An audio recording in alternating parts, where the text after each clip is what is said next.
This is Chester's in the Scottish Borders. Owners John and Ellie Henderson desperately want to live here, but are trapped in London jobs to pay for its upkeep, while the house crumbles. Can businesswoman Ruth Watson rescue this national treasure from ruin? You're not going to be able to put a slate in place. They don't seem to be able to embrace the idea of reality. It's a non-starter. Really? Absolute non-starter. It's all starting arse about face. I don't give a shit about your spiritual quest. Don't be too concerned about that. Oh my God.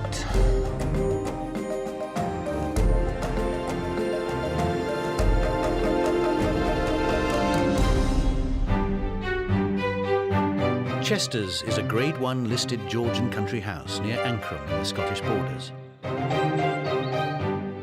John Henderson inherited his ancestral home from his grandfather 6 years ago. Shortly afterwards, he married Ellie, but they've never found a way to move here. To pay the £20,000 a year bills at Chester's, the Hendersons are stuck in London jobs. John works in advertising, and Ellie runs an actors' training company. That's my job. I understand that's your job. We'd love to live here full time. We just adore the place. It's a question of money at the end of the day, and how do we make enough to live here and to enjoy living here? Each weekend, they leave their small flat on a busy city road to make the 350-mile journey to Scotland, the country house they can't afford to live in. This feels like home. London is an amazing place, but it doesn't feel like home. Their dream is to leave London and live at Chester's full-time. But this historic house is in peril. The whole of the East Wing is derelict and in dire need of at least £100,000 overhaul. It's something that I can remember since my earliest childhood. I remember my grandfather and sort of playing with him as his sort of 5, 6-year-old grandson. It's a gift to us. The whole place is absolutely something I'd like to hand on to our children, and it's something that hopefully we can hand on in a better state than we found it. If Chester's is to survive for the generations to come, it must start paying for itself now. So the Hendersons have called on Ruth Watson for help. The idea of failing is almost beyond comprehension. It just has to happen. Even small country houses cost a fortune to maintain, and it would be so sad if these little gems fell into the hands of people who only cared about ownership and not about heritage. Self-made businesswoman Ruth owns a hotel and restaurant empire in Suffolk. Yes, so the late table, and it's 2 people? She's turned around the fortunes of numerous crumbling stately homes, including Hintlesham Hall, which she sold for £9 million after a substantial restoration. Ruth's mission is to save these houses for the nation. Today, she's on her way to Chester's. I'm hoping that Ruth Watson might come up with something, but there is no obvious, we must do that.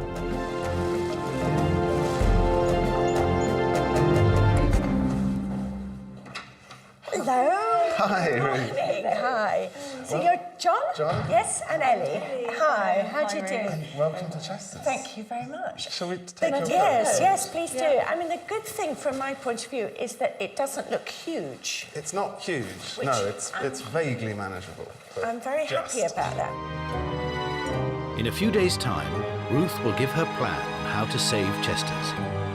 But first, she needs to learn more about the house and its owners. So this is the dining room, where you can really start to sort of see the history of the house in the portraits. And you know what? You never painted dining room green, so I'm very intrigued. Did you paint it green, or was Yes, it was actually me. Ah, right. It's a very unauthentic colour for dining rooms. It was so dark in here that I actually thought you'd make it more dark? Make it more dark. You would never have a green dining room because it actually makes the food look awful.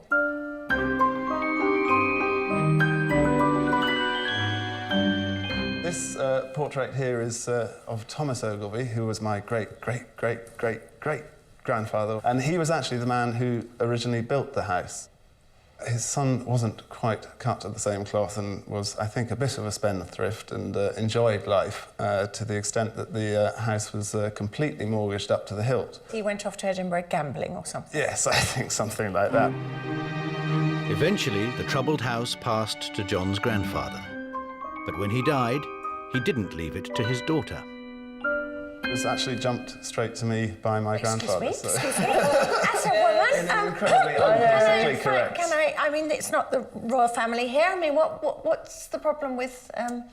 I think it was just a family where primogeniture ruled, really. And in some ways it makes a lot of sort of sense that... Yeah, go on, explain that. To pass it down, I mean, if you look at sort of what happens in France, where you divide estates between all the children equally, Yeah, you that's actually not good. end up with the estates breaking apart. And so at least sticking to one person means it survives intact. And would we allow a girl to inherit if Absolutely. she happened to be firstborn? Could we break Absolutely. the law? We can break the tradition, yes. That'd be great. Well, I hope it doesn't come to the fact that, you know, somebody has to inherit debt.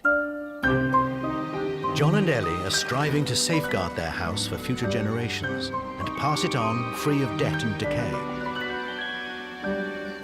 Ruth knows an obvious way to kickstart the cash flow they need to begin this process.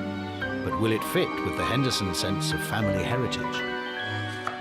How prepared would you be to say, OK, key weeks, maybe Christmas, maybe a month or two in the summer, half-term holidays, we would let this house out to people who would love to come here and enjoy this beautiful place? To me, it's a non-starter. Really? Absolute non-starter. I would rather, go down with the ship than, have to rent it out on a permanent basis or something like that. However, John and Ellie are willing to share the house with people they know. I run a company. It's called the Actors Temple in London's West End, and there's a possibility of, I thought, running courses from here and housing them up in the attic. Right. In a kind of dormitory style. We could probably keep about 12 actors here. Keep them here like dogs for a week course, and it would be a retreat for actors, but with a very like kennels for actors. No, well, a very, very nice kennel if it's going to be a kennel. So OK. If you're going to have actors in the attics, yes. How does that square with the fact that you wouldn't want a family or some party of 8 people coming and using the house for 2 weeks in August? I think... Do they have to just be actors? No, they don't have to just be actors, but I think they need to be sort of people that we understand, appreciate and sort of can relate to. But could the Hendersons tempt London's arty set to the borders of Scotland? The success of Ellie's company testifies to the fact that they do want and appreciate this training. In London. And secondly... In London. In London. But secondly, the quality of the tutors that they have means that they travel anywhere. I mean, some of your actors are going off to the Caribbean. I think dragging people to the borders as opposed to sending them to the Caribbean is possibly seen in different light. As Ruth takes her leave, John and Ellie reveal their dread of rowdy overnight guests. Obviously, yes, it does have to make money and it does have to pay its own way, but first and foremost, it's absolutely our home. as much as they pay us, it's not worth the fear of this place being wrecked. We don't want to do anything wrong to our home or by our home. It's done very well by us and for us, and we're very lucky to have it. The Hendersons have strong principles. Can Ruth satisfy their sense of duty and make the cash they need to stop Chester's from crumbling away? I think they have a responsibility to do this up, frankly. I think that you could end up blowing every penny you have.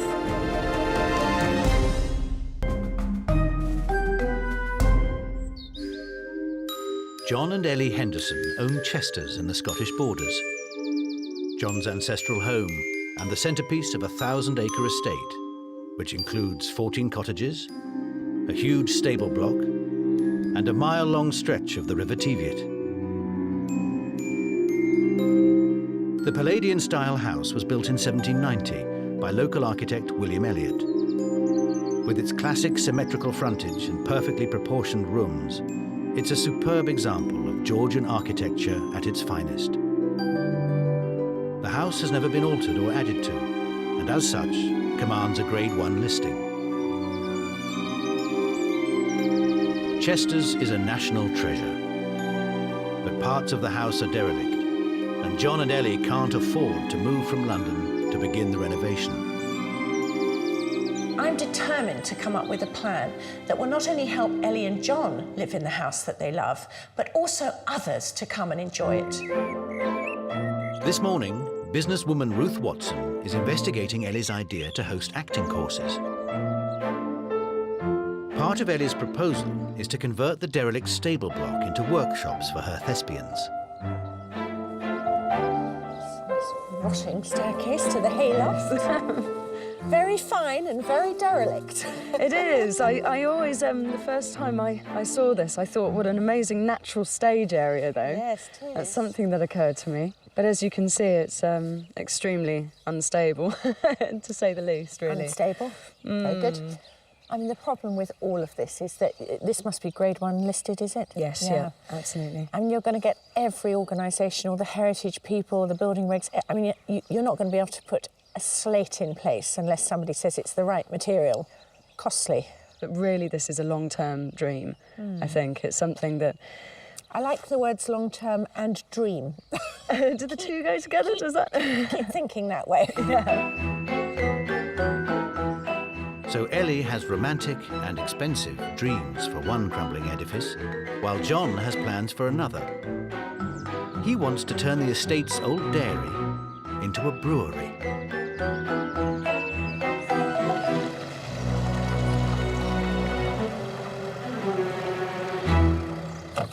Here we are.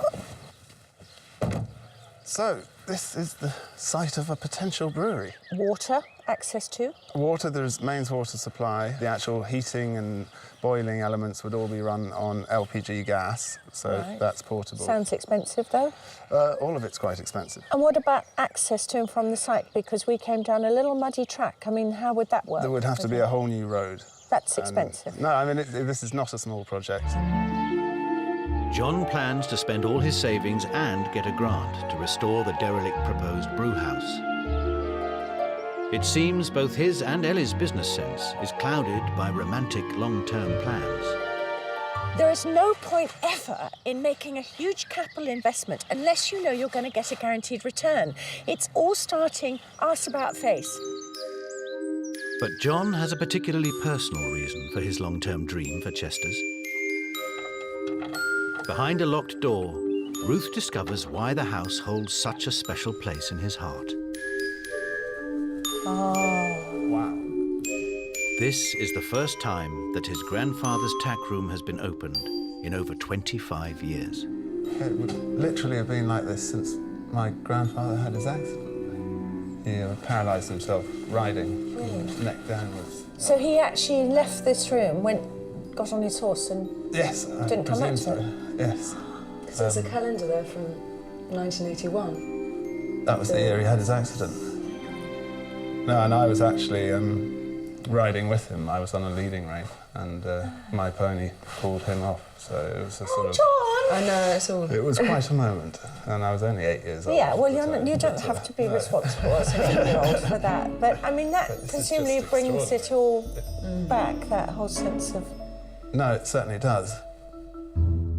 John is sincere about doing the right thing at Chester's. But he and Ellie need to look closer to home before they embark on their grand plans. Parts of the house itself are in urgent need of restoration.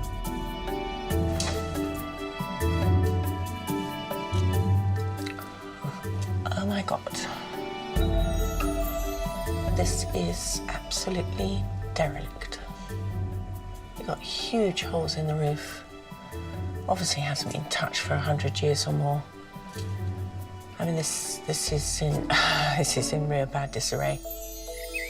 The abandoned East Wing was the bustling living quarters for the cooks, maids and butlers of Chester's in years gone by.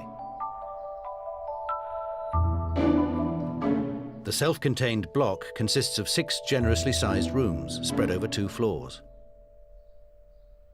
Despite being Grade 1 listed, this wing has been left to disintegrate and could cost as much as £100,000 to renovate. You can shut the door on things for so long, but after a bit, it's... I think they have a responsibility to do this up, frankly, and it's going to take a lot of money. And as well as these rooms, 4 of the estate's 14 cottages need complete renovation. Ruth's also concerned that the accommodation in the main house might not be good enough for paying guests. I think these must be the attics where John and Ellie want to put their actors.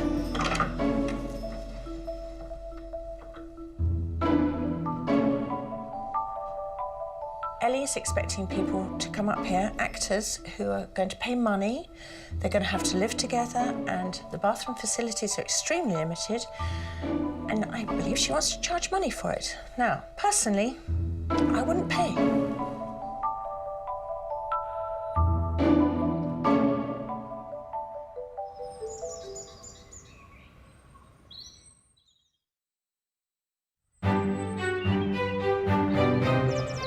The next morning, Ruth's off on her travels, looking for ways to accommodate John's wildly expensive plans in a more cost-effective fashion.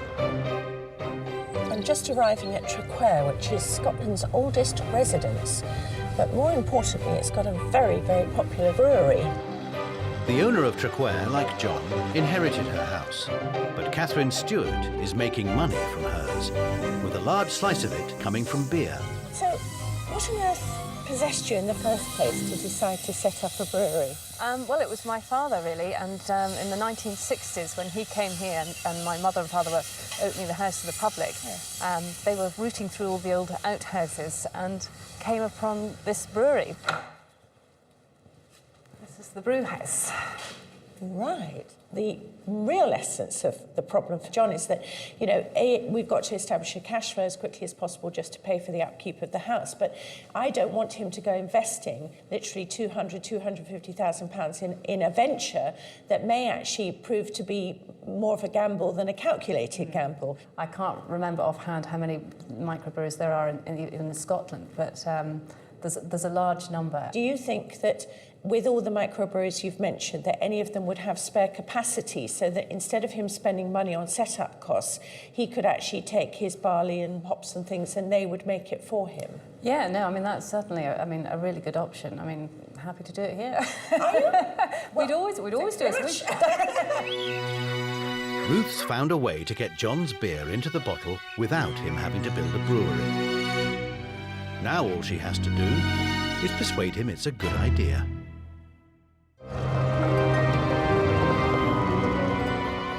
After 3 days in the Borders, it's time for Ruth to deliver her plan on how to make Chester's profitable. She wants to generate £20,000 a year to pay the bills and find a substantial part of the £100,000 needed for the renovation of the East Wing. Hello. Only with a viable income can John and Ellie finally leave London to fulfil their responsibilities at Chester's. At the end of the day, you have a duty to this house. It is crumbling. There are parts which are actually falling down. And I think if you want to have the joy of living here, I'm afraid you've got to have some of the pain of it. And you really do have to spend money on those areas that are falling down. As well as the derelict wing, John has those 4 vacant cottages also in need of modernisation. Ruth thinks the empty cottages could be restored and let out for income. And she's got an idea how both the wing and the cottages could be renovated more economically.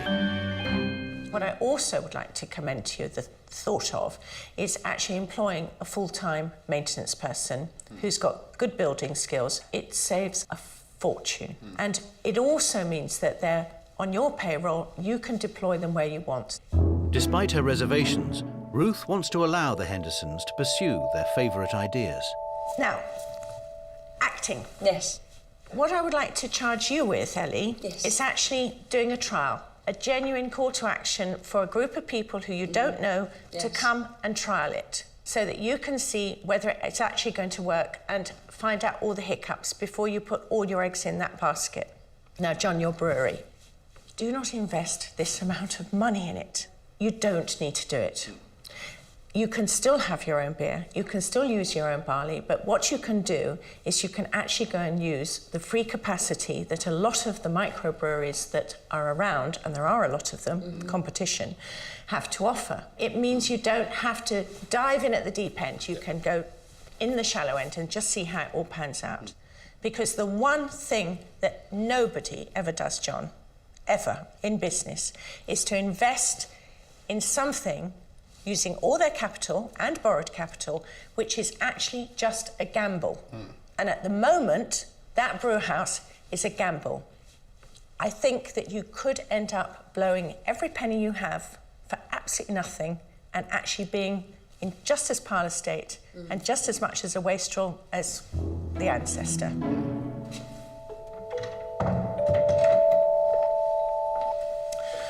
While I very much want John and Ellie to trial both the Actors Studio and the beer, the fact of the matter is I don't believe the Actors Studio by itself will ever provide them with a level of income to allow them to leave London and live at Chester's full time.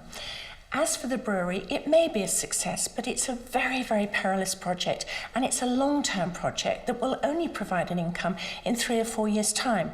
So in the intermediary period, what are they going to live on? I think we need to find some other plans.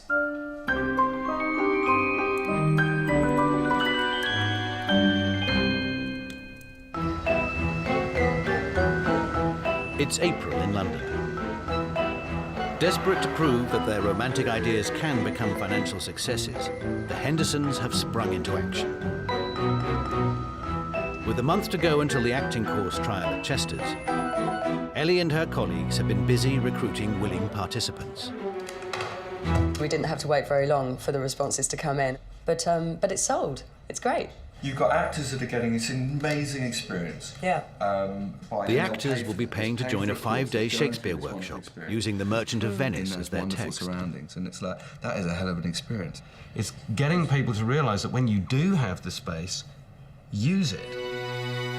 And the Hendersons have been at Chester's every weekend, working hard to bring the attic accommodation up to scratch before the actors arrive.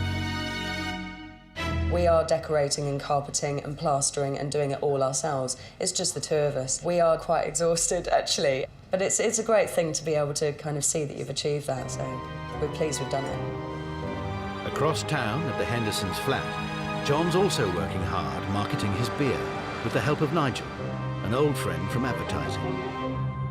I think the important thing is the plough to pint idea that you've been talking about. It's very modern, it's about local food, it's about provenance, it's not sort of some sort of, old Badger's toenail, sort of traditional, old school sort of real ale. It's about sort of, bringing sort of current food and drink sort of to the fore.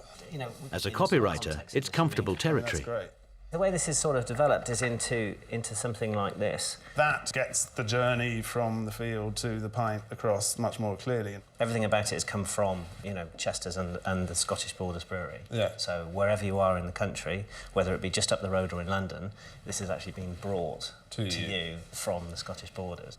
Great stuff. I love it. But John is now so taken with his plough to pint ethos that he passionately believes his beer must be produced entirely at Chester's. Hello, John. Hi. How are you? Nice to see you. He meets Ruth at his local pub in London to tell her he doesn't want to trial his beer at another brewery. I very much want this to be tied into the estate. I want it to be a part of the estate. I want people to be able to walk around the brewery and go, look, there's the barley growing in the fields. There are the cows that are going to eat the spent grains. There's the wastewater that's going on in the fields as fertiliser now. That it's a very much a holistic project, and it's all about provenance. Do you think you've worked too long in advertising? I don't know about that. Possibly, yeah. It's all very, very green and cute. But you want to do something there with integrity and which you can make a product from and which is going to, if you like, fill your soul with sunshine. Yes, that's exactly what it's about. It's obvious that John is not going to go ahead with the trial because he's so hung up about the provenance of the barley.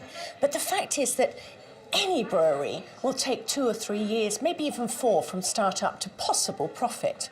So what they're left with is revenue from the acting courses. And I really don't see that this is ever going to be enough to support both them and the house and its major repairs.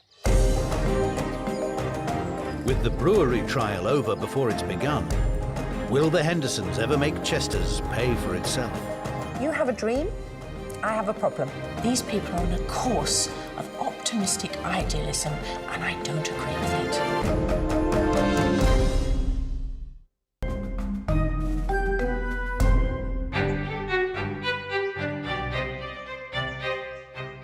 It's the first day of the Actors' Course at Chester's, the Georgian mansion in the Scottish Borders owned by John and Ellie Henderson. Businesswoman Ruth Watson has been charged with making Chester's profitable. I'm back up in the very damp Scottish Borders to come and see this actors' studio trial that John and Ellie are putting on. There's a lot of questions there about whether it's viable. Is the income really going to be sufficient to give them a livelihood? Are the actors going to find the accommodation good enough? But the real problem is that John and Ellie are such idealists. They come from London, they've got this dream, this vision of living in the Borders. I don't think they've really thought through where the money's going to come from to enable them to both live and to do up that house. I can't bear it. You drive me up the fucking wall. John and Ellie are preparing food for the 10 actors who will share their house for the next 5 days. I want you to come into my lair. I want you to come into your lair. I want you to come into my lair. They're determined to impress their guests, so the actors' grapevine will be buzzing with news of their experiences at Chester's. They also need to convince Ruth this is going to be a money spinner.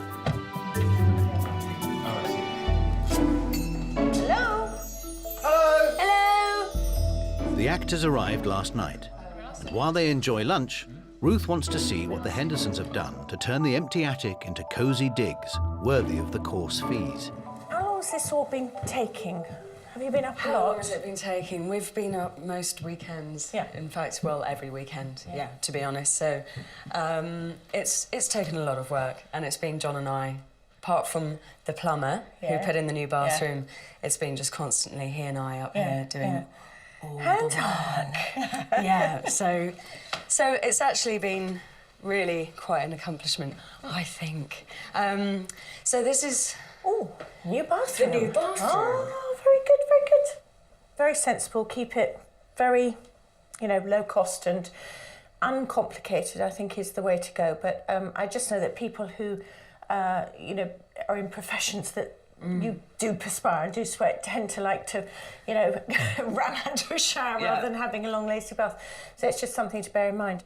So this is the other couple of areas. Oh, no, I remember this. Yeah. This is where we stood and looked about how many people you were going to stack up and whether they were going to mind sharing accommodation. That's right, yeah. And they're fine about it. Absolutely fine. It seems to be going very well. So I mean, what did you do about beds? Oh, very... So, they're sort of futon-y beds. Yes. Apparently very comfortable. I've laid down in one briefly, but... Well, I think, what I think you've done that's very clever is that they're big single beds, aren't they? So it's not like being in a hospital, which is really good. Ruth approves of the accommodation, but is still concerned that the acting school is based on an unrealistic romantic vision and not on sound business sense. But I think it's also part of yours and John's kind of, if you like, spiritual quest. I mean, which I have some reservations about, because I do think it's a degree of idealism which may not provide enough sheer moolah. I don't give a shit about your spiritual quest. I mean, I've got to be, I don't think it's a spiritual quest, to be honest. No, I don't. Don't no. you?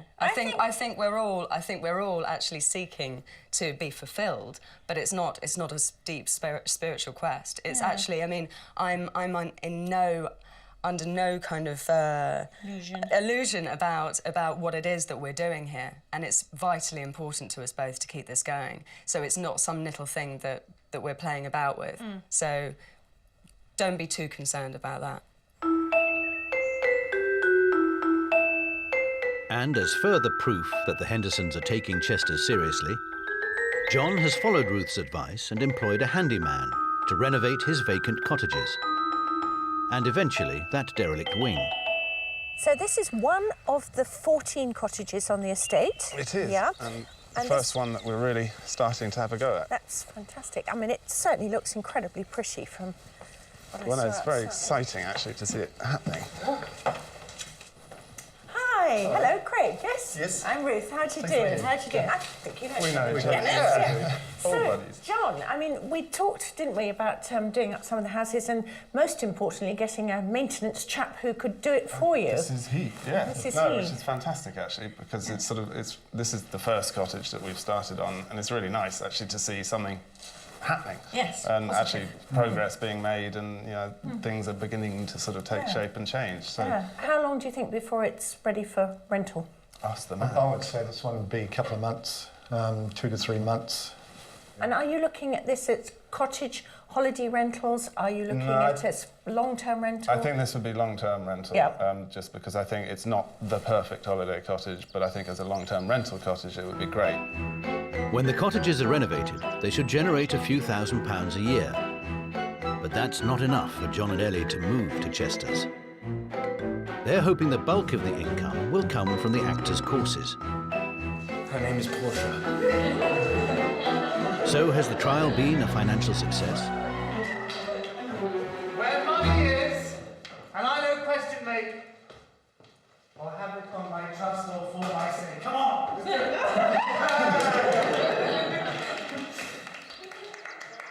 Now, how much are you charging per student? Well, we know you suggested 600, Yeah. and considering this is a trial course and we want to see and kind of learn from it, Yeah. and we decided to charge 450. No, I think that's fine to do a discounted rate if it's, you know, you're right, it's it a is. trial. So, what are the costs so far? Well, food. Yeah. We're doing the catering this time, Yeah. which is going well. Yeah. It's tiring. Do you know how but it's many going well. hundreds of pounds? Budgeted for sort of 750, and I think that's pretty much About where right. we're going to be. We might be just But under, it's your actually. labour costs at the moment. Absolutely. Yeah, rather Yeah. than somebody else's, Yeah. yeah.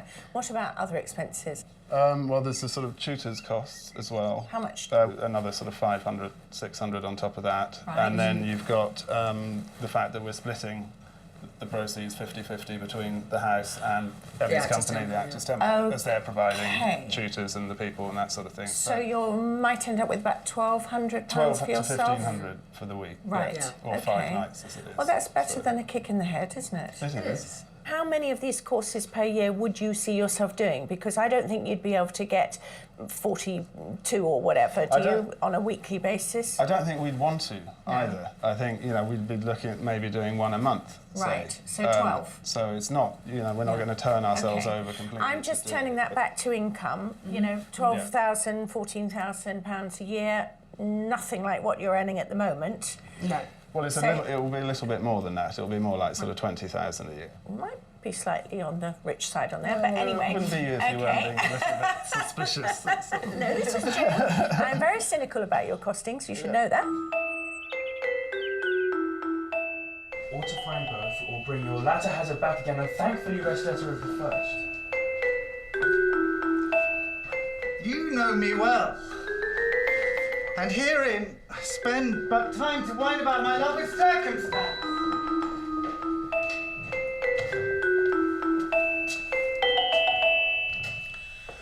I'm very concerned that John and Ellie will not be diverted from their original thoughts and plans. They don't seem to be able to embrace the idea of reality. It's all idealistic. It's all sort of away with the fairies, really. They come from London. They think they're going to replace their income here, living in this house, which demands so much money spent on it. I don't think this is going to work. I don't think they're going to realise £20,000 from the Actors Studio over the course of a year. I think it's going to be more like 14,000, 16,000. Is VAT involved in it? I don't know. I just know that these people are on a course of optimistic idealism, and I don't agree with it. The actors' courses might pay the household bills, but they won't provide all the income the Hendersons need. Ruth has to come up with a new plan for Chester's, and quickly. The next morning, Ruth is back with a fresh idea. Although the Hendersons don't want overnight guests trashing Chester's, Ruth still believes the only way to secure their future and save their crumbling house is by letting it out. She thinks day hire rather than long lets could be the way forward. The country house day hire business is worth 20 million a year in Scotland alone. Corporate team building, office away days and private meetings could all be accommodated at Chester's. It's an attractive and secluded location with extensive grounds and spacious rooms. Joanna Goddard is a specialist in the corporate hire of historic properties. Ruth asks her how day hire could work for the Hendersons. The biggest priority for most of our owners, that it remains the home first and foremost, and that's what they want to retain. Right. So it has to be carefully balanced when we're talking about hiring out. And for every property, that's a different requirement and different needs. So what sort of price are we looking at then for a day hire? For a day hire, you can get between £800 and £1,000, depending on That's not to the be requirement. sneezed at, is it? Well, exactly, and a lot of that would be probably outside activity for team building, Yeah. and you need to factor in providing lunch or dinner. Yes. And if that's a small group of 6 or 8, it's fairly straightforward. If it's a larger group, there'd be an additional charge per head to cover the greater catering costs of that. But it allows John and Ellie to really explore what they can achieve here on a sort of day basis, and then when they're more comfortable with that, then they can look at going into so there's overnight. not a huge commitment at the outset. Then you're not asking them to invest millions of pounds in doing the Not property at up, all. and you're not asking them to take people for great chunks of time. That's right, because So- it's so important we help support our owners explore diversification, and there's no pressure to push them into it because it is their home. And you could genuinely recommend Chester's to them. Absolutely, yes. I think it's the stunning sense of arrival, which is always one of the key things we look for. It feels remote, but actually it's pretty accessible. Joanna is confident Chester's would make money as a day hire venue. Now all Ruth has to do is persuade John and Ellie to ease their restrictions on who they allow into their home. John and Ellie, you have a dream, I have a problem. And the problem is this. Let's say we've got, this year, from now on, from 12 months from now, we've got 20 grand. Let's be generous about the Actors Studio and assuming it's filled up every single moment of the time. Yeah. Your heating, lighting costs, my understanding, are about 20 grand. Yeah. So that gets rid of that one. Yeah. OK. Where else is the money going to come from? Decorous people from the corporate world will come and spend a day here without accommodation, without you requiring to do anything to the building. All this gentle shabbiness would absolutely appeal to the kind of market. And for that, you can get £800 to £1,000 a day. Well, that would be great. Yeah, completely up for that. Yeah. So you would do the problem that? we've always had about that is the drunken people sort of flailing around and staying overnight. Don't need to. Now, so you're saying to me, I'm noting this, you're saying to me that you're quite happy to, can we do another trial? Because that's what I'd like to do. Yes, absolutely. Let's do a corporate day, see that people behave nicely, that they don't cause you any problems. I know that you can get at least 40 and up to 100 days a year in this locality for this kind of house. That would be absolutely staggering. I mean, that just changes the whole picture, doesn't Yes, it? absolutely. I just didn't know that sort of thing existed. So if it does, then that would be fantastic, really. Although the Hendersons are very happy to give day hire a try, they're still equally cautious about protecting their heritage. I don't think there's an easy answer to how the place should be run or how it should be managed or how we should generate the revenue that we need or how we should sort of create the place that we want. I think sort of Ruth has got a distinct impression that I'm a romantic about everything, and I think to some extent, yes, that's true. But whatever we do here, I'd like to leave a sort of really positive mark on the place, and I don't want to sort of either rush into something just for the sake of it. I would like to sort of really see that it fits with what we believe this place is about. It's July. The first day hire trial is taking place at Chester's tomorrow morning. Shall we do it? Yeah. Go on. Tomorrow's event is corporate team building, based on role-playing as secret agents. Unlike for the actors course, there's very little preparation needed from the hosts.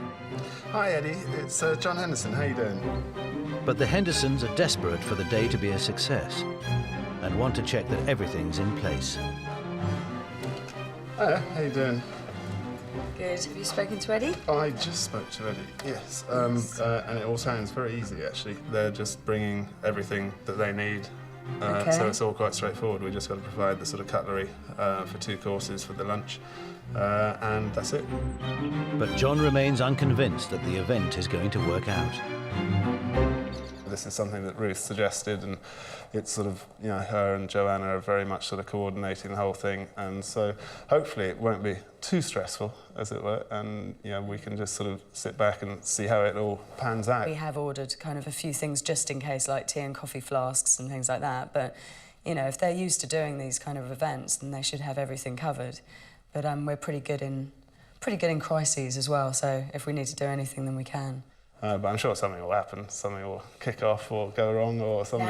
But I'm sure it'll be fine, actually. No, they sound like a really nice bunch of people, and it sounds like a really interesting thing. And I think, you know, if you sort of want somewhere to rush around and be a spy, then this is probably as good a place as any, so we'll see how it goes. John and Ellie are hoping day hire could be the key to solving their financial problems, without upsetting their sense of loyalty to John's ancestral home.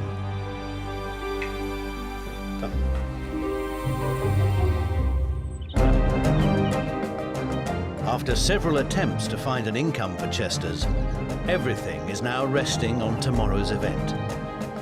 But will John and Ellie buy into Ruth's grand plan? I think you have both been very guarded. We as people have been on trial. Do we deserve it? Are we selfish?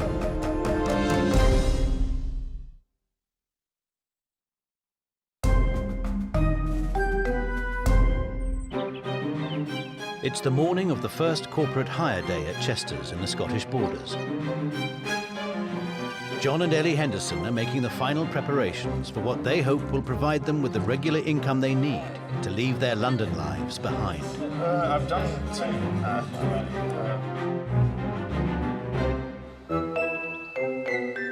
Businesswoman Ruth Watson is back in Scotland to see if her rescue plan for Chester's has worked. John and Ellie are hosting a corporate team building day, and given that they don't want anyone in the house apart from actors, they might find it very painful. I really hope they don't, because it could be such a good source of income for them. So today's spy hunt game is a crucial test to see if John and Ellie are happy sharing their house with strangers. So do you all know each other then? Despite their concerns, the Hendersons are making an effort to welcome their 20 corporate guests, making tea, mingling, and dressing up for the occasion. Hello. Hi, Ellie. How are you? I'm very well, thank you. Very good. Good. So how are things generally going? Good. It was sort of quite nice not to have to organise this one ourselves for a change. That's a good point, actually, isn't it? Been They just descend on you and you don't have to... hectic than The mission has begun. I am Agent 75. I am the head of intelligence for the Spy Hunt organisation. And from not wanting any strangers in their house, the Hendersons now have 20 of them, licensed to roam all over Chester's. Hi, what's your name? Ben. Oh, mademoiselle. In return for opening their house, the Hendersons are receiving £600 for this half-day hire, and could expect to earn up to £1,000 for each full day. The next part of your mission. Corporate hire agent Joanna has been called in to reassure them it's a good idea. Your best house, how much income does it generate a year for its owners? They can turn, I think, probably around 300,000 a year is one of the most successful I've worked with. That's quite a nice figure. 300,000 is a lot of money, but that is a very established venue that has grown over the years and now has a dedicated But market. even if it's 100,000, it's still not bad, is it? Yeah. No. How much for the derelict wing, do you think? I think we need to do about 100 of these, probably, somewhere in that region, which wouldn't be impossible. And Joanna points out that John and Ellie could actually turn their derelict wing into a selling point while earning money for the restoration. A lot of corporates these days are very much focused on corporate social responsibility and ethical purchasing. So if they're going to spend a lot on regular events or regular meeting room hire, then if they choose Chester's, a good way of keeping in touch with clients as well is just to let them know that, you know, once they've visited that, the wing has started, the works on the wings have started, or, you know, such and such has been purchased. And if you discuss that when they were there, keeping in touch with them, they feel they are contributing to restoring, you know, part of our heritage. Could be that. That could be your whole thing, is the wing fund. Yes. And actually have the red thermometer somewhere and just they can see that they're helping restore. Day hire could reap the Hendersons' rich rewards. Did you enjoy that? If they're happy to continue with it. Okay, good. In first place, odd jobs. Is it right that it's all over? Yes, Apparently it is. so. It's done. What, 2 hours in? I know. Well, I think one team were doing particularly well, and I don't know. And This is money forward rope. We book them immediately. we're loving it. So. I know, done by lunchtime. It's fantastic. So this could be the way to go. It could be a winner. Could well be. Yeah, absolutely. Well done. Well worth the effort, I hope. At last, Ruth has found a rich source of easy revenue that meets with John and Ellie's approval. Building up the day hire events could help the Hendersons finally fulfill their dream of living at Chester's. For me, the big thing is this house, and I think we actually have come some way from John and yours original comment, which was you couldn't bear to share it with anybody other than actors, because today has been a demonstration that actually it wasn't such a horrible experience having it was great. But before she leaves, Ruth wants to make an observation. You were quite precious at the beginning, I have to say this. You know, and part of me understood it, but part of me also said, you know, you have actually got to open up a little bit about this. I think you have both been very guarded for possibly different reasons. Well, I think, I mean, a lot of that's because it's felt very much like a trial, and that we as people have been on trial. Do we deserve it? Are we selfish? All this sort of thing. And I think, you know, it's very much, to us, felt like that. I'm really heartened to hear your response and your vigorous response as well, because actually I think by opening up yourselves to the things that have been thrown at you, you know, actually it is going to make you stronger. And I think you have taken on board what it really means to live here and what you might have to sacrifice to live here. Well, I think this whole thing has been about turning talk into commitment. And once, you know, I think we've made that transition from just, you know, dreaming, talking, saying we will do this, to actually doing it and committing to do it. And I think that's going to make a huge, hopefully, difference to everything. Yeah. And so how long before you're living here? I think within the year. Within the year, certainly, and hopefully, possibly by Christmas. So the heir of Chester's and his wife will be moving in very shortly. Well, yes. Yes. Yes. You could say that? Yes, absolutely.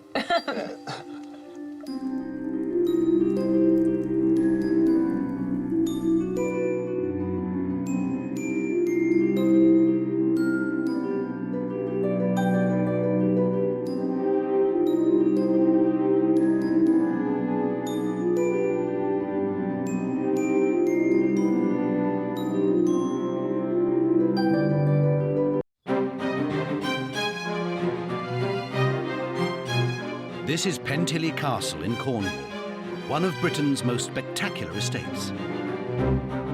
For nearly 30 years, it's been hidden from the world by a reclusive widow who banned even her closest relatives from visiting. Last year, Ted and Sarah Corriton inherited this neglected estate and a £6 million inheritance tax bill. Can businesswoman Ruth Watson help Pantily and open it up to the great British public? It looks as if everything is very behind, is that right? Yeah, it is a bit. Sarah does have an emotional take on this whole estate. I'm deeply upset. No, don't come any minute. No, I'm really upset. Don't storm this, thank you.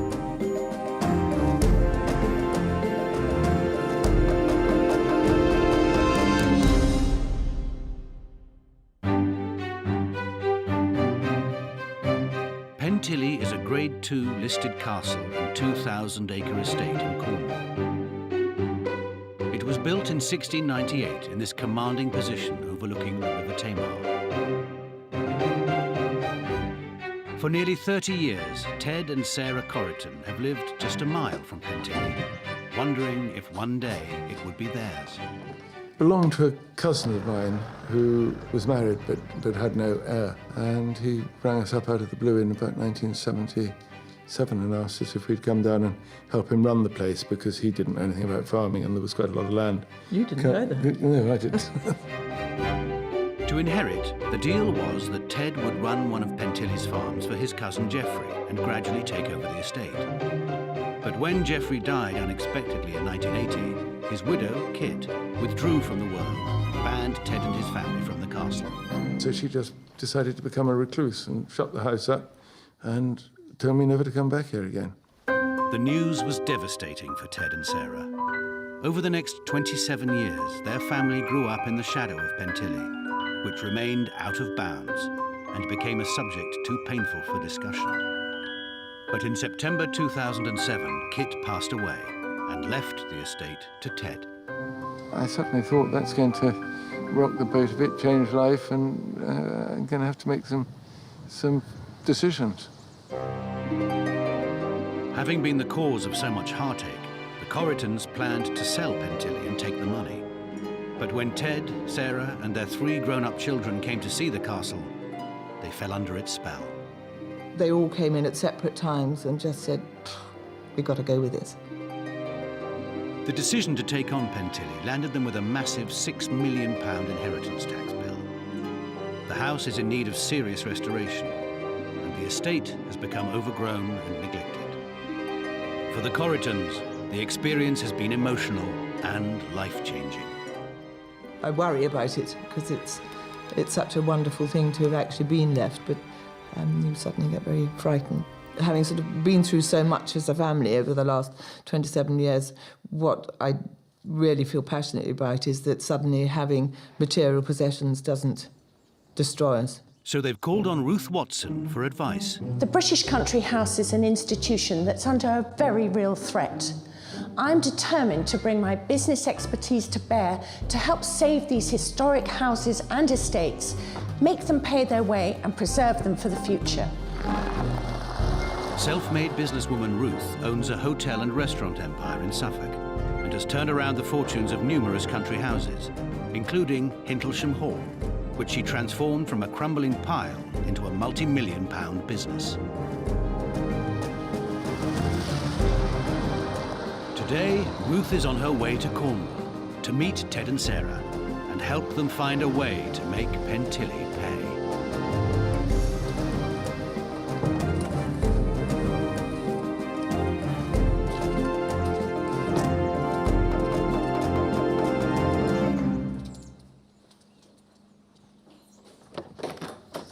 Hello, you must be Sarah. Ruth, nice how to do you meet do? you. And Ted? Yes. Yeah, very good to meet you. see This you. is a very fine house, isn't it? If a little austere from this side. It is. There's not very much sort of softness and greenness or plants or anything growing up at all. No, well, I'd love to see inside it. Her investigation starts with a tour of the formal rooms. Come on, Ruth, we're going to go into the drawing room in all its grey glory. Beautiful with the double aspect and so light, isn't it? It's lovely. It's a very, very sunny room. When I came in on my own for the first time, I was absolutely amazed at my sort of feelings because I felt as soon as we can get rid of it, the better. And I sort of came in and the sun was shining and I just thought, wow, actually, this is all quite a different, it gave me a good feeling. And you couldn't be tempted to live here? I couldn't afford to. Quite cold as well. Well, I'm afraid we can't quite afford the heating yet, so we'll stand closer to the fire. Ted wasn't born a Corriton. Cousin Geoffrey's widow, Kit, demanded Ted change his surname to match theirs in order to inherit Pantily, causing a rift between Ted and his father. And he said, well, if you change your name, I shall disinherit you. They did. And did. So there's been a lot of strife in the past. That's heavy-duty stuff. Oh, it's really taken us by storm and full of raw emotions now. So does that matter to you, the notion of not disposing of it because it would go out of the family? It's a bit sad to be the person who couldn't be bothered to try. So I think that we'll try. Pantilly's taken an emotional toll on the family. Now it's set to take a financial one too. Ted and Sarah have had to cash in their pensions and sell parts of the estate to pay off the inheritance tax. The Corritons' 3 children also have a share in Pantily, including eldest daughter Sammy. Let's do some nuts and bolts. You inherited in September, but you have incurred a horrible taxation bill, haven't you? Inheritance tax. Yes. Yeah. And could we know how much that is and how long do you have to pay it? It's about 6 million. And you've got to say it quickly, it doesn't hurt so much then. Why don't you just sell it? We were offered a cheque for it fairly soon after we inherited it, and friends said to us, you have a choice. You can either sit at Pantily in your beaten-up old Land Rover looking at our farm at Tinnell, or sit at Tinnell in your smart Bentley looking at Pantily. So we're really happier in the Land Rover, I think. It suits our style better. And anyhow, what would we do with the money? The Corritons have decided to continue living at their nearby farm and invest their remaining funds to establish Pantily as a family business. They want to let it out for house parties and weddings. What thoughts and plans have you had about how this could be made to pay its way? Being able to put up at least sort of 16 people. Sort of more that exclusive country house rental. It's big enough, but at the same time cosy enough that if you were going to get married here, you might bring your immediate family, all stay for 4 or 5 days beforehand, have the wedding. We've got 2 wonderful retired architects who've spent hours and hours and hours redesigning the house so that we can make the 8 bedrooms. Why do you think I can help at all? Because... I've got the answer to that. Because they actually have no idea which direction we're going. And actually, I think we need someone to help us. Which way is the right way to start? Whip you into shape. Yeah. It's a disadvantage of having 3 children and therefore 5 of us involved in it, because no decision-making process is simple. This family is a joy and they exude so much warmth. It ought to be enough to heat the house. The problem is that they're going full steam ahead with loads of ideas, none of which they've really thought through. And I think this is just a question of really picking the best ones and actually making plans that are viable, because I want this family to keep this house and to make a really good business out of it. Pantily clearly has potential. But are the Corritons prepared to take Ruth's no-nonsense advice on board? There is a tendency to revisit decisions that have already been made. There might have to come a time when one of the children who isn't here has to just shut up.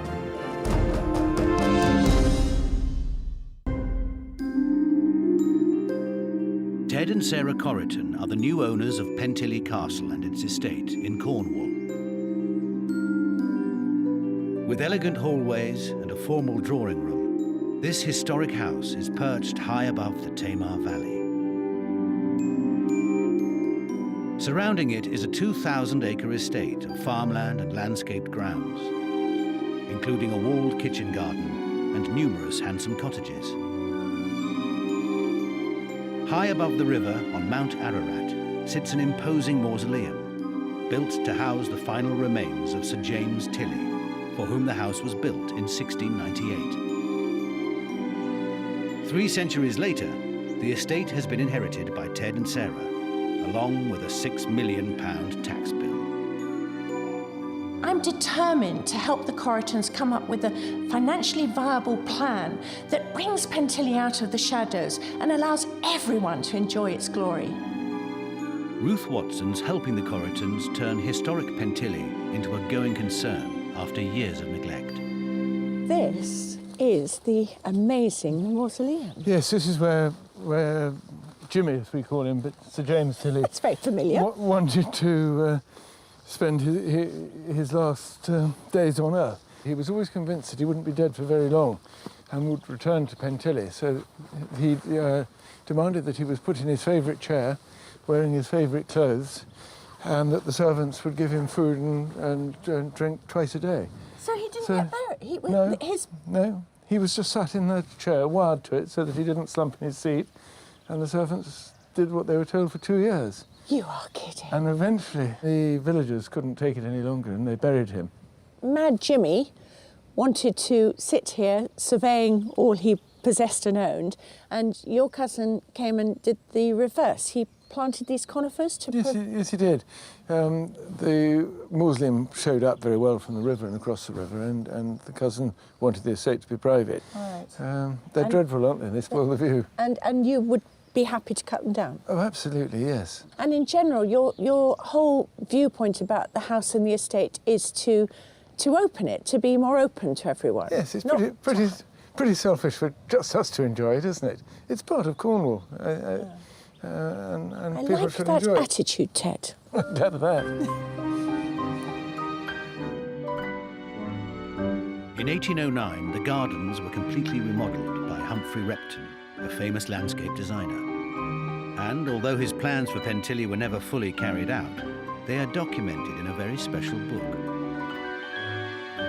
The joy of this Pantily book is that it's never been seen by anybody. It's been under lock and key, and to find it still here and not having been burnt and destroyed along with other treasures, it's wildly exciting. So I'm just still exploring it myself.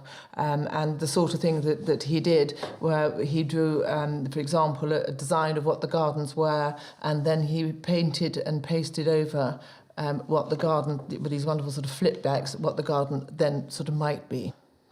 That's what it was. That's what he designed. So that, I reckon, is probably a national treasure. So far, only the house has figured in the Corritons' business plans. But a brief tour of the gardens reveals how much potential they have. So these gardens are just stunning, and everywhere I go, I find something else that's even more amazing than the bit before. I mean, this lime walk, for example, I mean, it's just beautiful. It is. This was, in fact, the old front drive. So all the carriages would come down and come on down through. And it's actually cobbled underneath the sort of mulch that you see here. It is, it's very, very lovely, very special. So, I mean, these gardens have been hidden away. You're discovering them. Yes. How do you feel about that? I'm incredibly excited. What I do realise is that my knowledge of gardens is pretty limited, and so I'm up for learning and exploring, and maybe I shall soon be quoting lots of Latin names. The family may not have experienced anything like this before, but their enthusiasm is infectious. Presumably you're still in a process of discovery, aren't you? It's quite exciting. It feels every time. It's like, ooh, secret garden.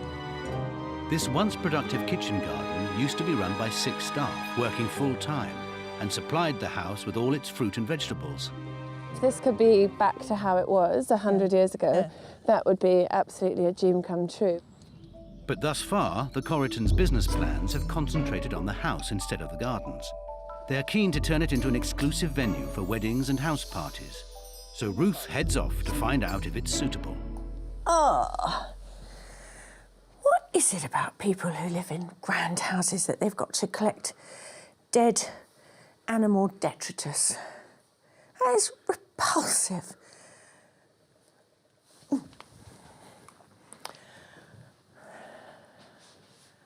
And much more lovely is the room itself. This is all facing out, looking out over the Tamar, and it's just beautiful. The view, even in a misty day, it's staggeringly lovely. I think this would be a wonderful room to have as your pre- or post-bridal night. The Corritons have big ideas for sweeping changes throughout the house. But with all 5 family members involved in the design process, the plans have already been subject to frequent changes. You like the bath?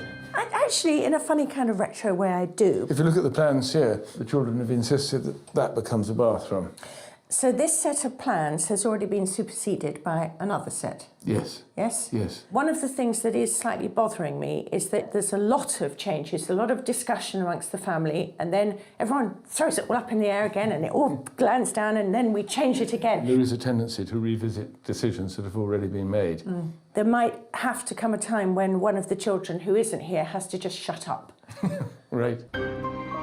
Despite the family's undoubted enthusiasm, it's clear that the Corritons have to make a master plan and get in professional help if they're to make the most of this extraordinary estate. This is just lovely. This is the bathing house, and it's so beautiful. It's where modest Victorians would have come to change before they got in the water. Everything about this estate is really magical. I mean, I'm so impressed with it. There's hidden things and wonderful things, and it's beautiful, and I really think more needs to be made of it. This is not just for local delectation, this is for national admiration. It's just wonderful.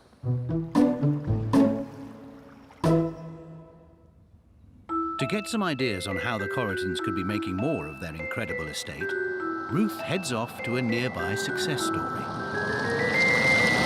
I'm on my way to see a garden that's not only the most visited private garden in the UK, but perhaps with greater significance for Pantily, it's also the largest garden restoration in Europe.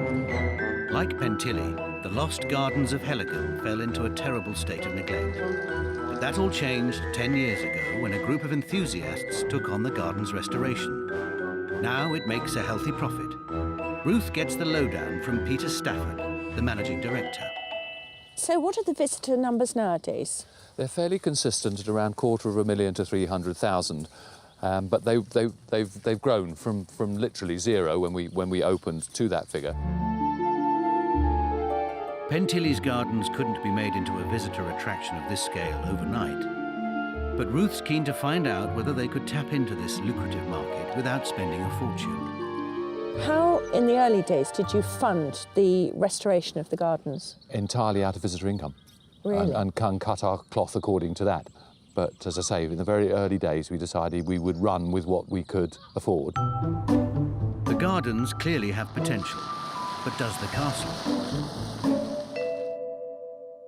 If the Corritons are going to do exclusive rentals, they could learn a thing or two from the Barnes family, owners of Luyton Lodge.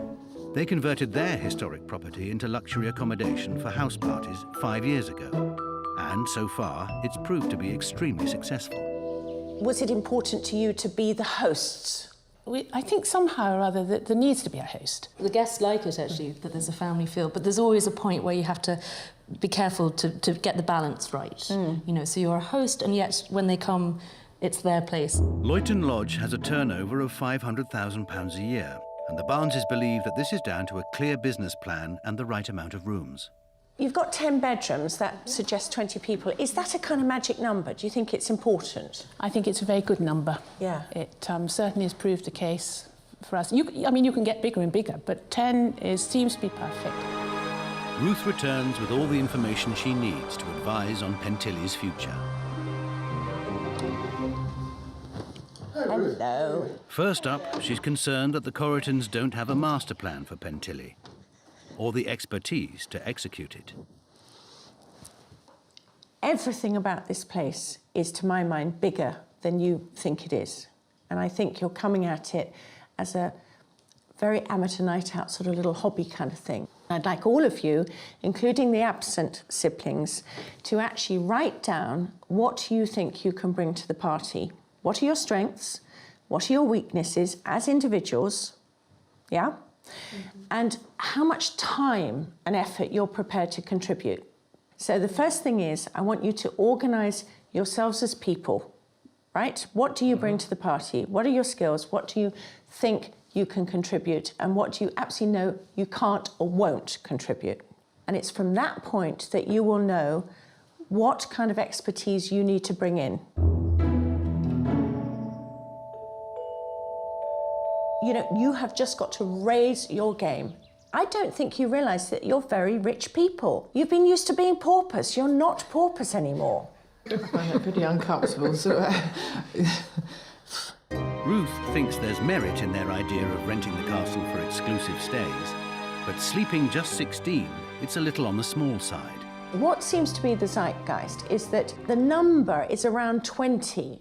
So I'd like you to look at, again, the estate and the cottages that are on it to see whether you could possibly add in a bit more accommodation, maybe another 2, 3, 4 rooms, that by marketing it as a really exclusive, upmarket, very, very chic place to come, then you actually could get a substantial amount of money from it. That bathing house. I mean, to have the honeymoon suite down there, you know, with, I mean, I want to get married again. It's just, it's just so beautiful. But if they want to attract high-end guests, they'll need to give the castle a facelift. I think the front of the house is very, very off-putting. Changing the paint colour, I think, is an absolute necessity. So far, all the Corritons' efforts have focused on the house. But Ruth has a radical idea that could provide substantial income. I went off to Heligan, and I can truthfully say that actually I think this is possibly has the potential for being greater, more stupendous than Heligan. I think it is absolutely amazing where you are here in the situation. The public seeing a restoration in progress with limited access at the beginning, but that actually opening up and you bringing them with you can be hugely successful and actually, as I say, can be a revenue maker. I think this is, you know, bordering on a national treasure, and certainly the gardens, I think, could actually be an international treasure dealt with in the right way. I really believe that in a 2 or 3 year period, we could get an income of between 1 and 2 million out of this place. That's amazing. Yeah, well, real beginners, real amateurs, and probably what's going to have to become a professional game. I had absolutely no idea at all that we could generate that amount of income. So quite daunting. How do we select the right people to help us? And lots of gin going to be drunk. Less than a week after Ruth's visit, the Corritons are already going full steam ahead. Ruth was concerned that they didn't have the expertise to deal with a project of this scale, but the family are keen to get cracking on the restoration.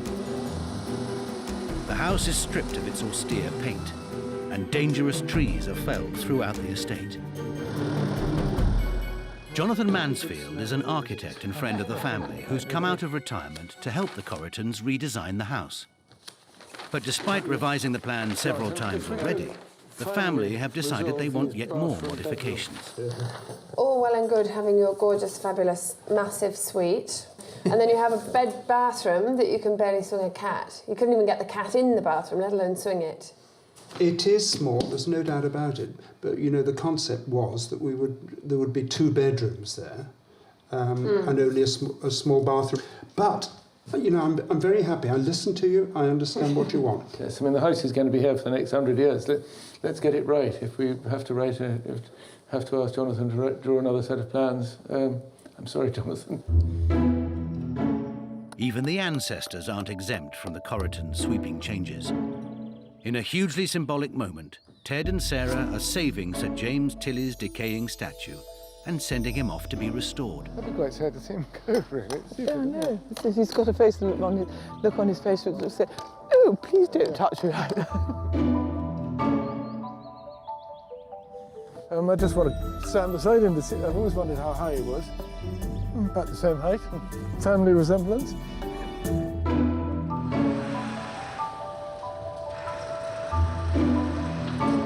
The times may be changing at Pantily, but after decades of heartache, can the Corritons cope with what the future holds?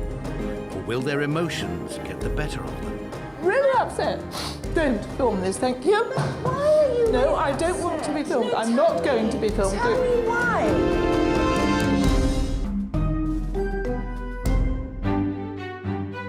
The Corriton family have recently inherited the Pantily estate in Cornwall, along with a host of financial troubles and responsibilities. It's 2 months since her last visit, and Ruth Watson is back to see if Ted and Sarah took her advice to develop a master plan for Pantily. She made me sort of feel that I've got to stop being so emotional about it all, and it's got to pay for itself. It's got to be commercial, and I've got to get a bit grown up about it. Ruth was concerned that the family were trying to do too much themselves, so she's anxious to hear what progress has been made. Hello, Sarah, Ted, hello, hi, how are you?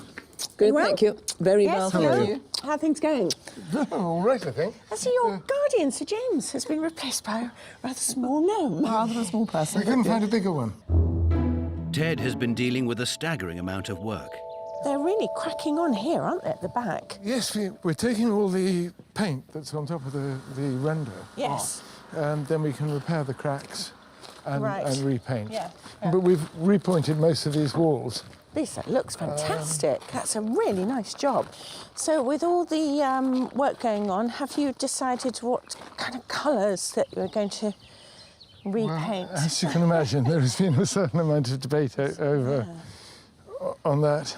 Huge amount of debate. I think it's a big, big decision to make. And I thought we'd paint a panel with that and just see how it looks.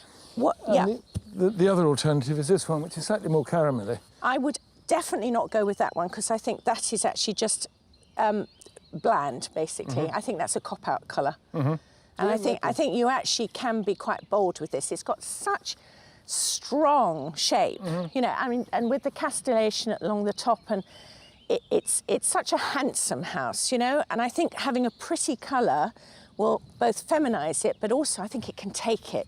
The Corritons ought to get expert help to make the final decision. Elsewhere, Ted's been busy. We couldn't see through there before, could we? No. That's so lovely. I went mad with the chainsaw one day and... But it's lovely, because it brings the river right up to the bottom of the grounds, doesn't it? I mean, before it was somewhere over there.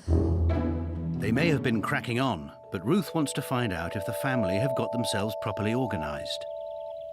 Has everyone sort of taken on a role, or do you know who's going to be involved and who's not going to be involved? We followed your advice, and we now know who's doing what. Yeah, and what's your job? Well, I seem to be the foreman at the moment. I don't think I've ever worked so hard. Clearly, Ted has taken on a great deal of work, and he's not the only one who's been hard at it. Sarah shows Ruth their progress elsewhere in the garden. You have been busy bees. The tree fellas have been very, very busy. Sadly, we've had to take down about 49 trees, I think. They were all, sadly, dead, dying, or extremely dangerous. How many years do you think before the public can come in? The Cornwall Garden Society are going to actually come in October to see before. Right. And then it'll sort of go from there. After being shut away for 3 decades, the public will finally be able to see Pantilly's splendour. But are the Corritons ready to let them in? In principle, you're happy to share the garden with the public and to let them see the progress that you're making. But do you feel even a bit trepidatious about that? Much better than I was, much better than I was. I felt quite territorial when we were talking about it.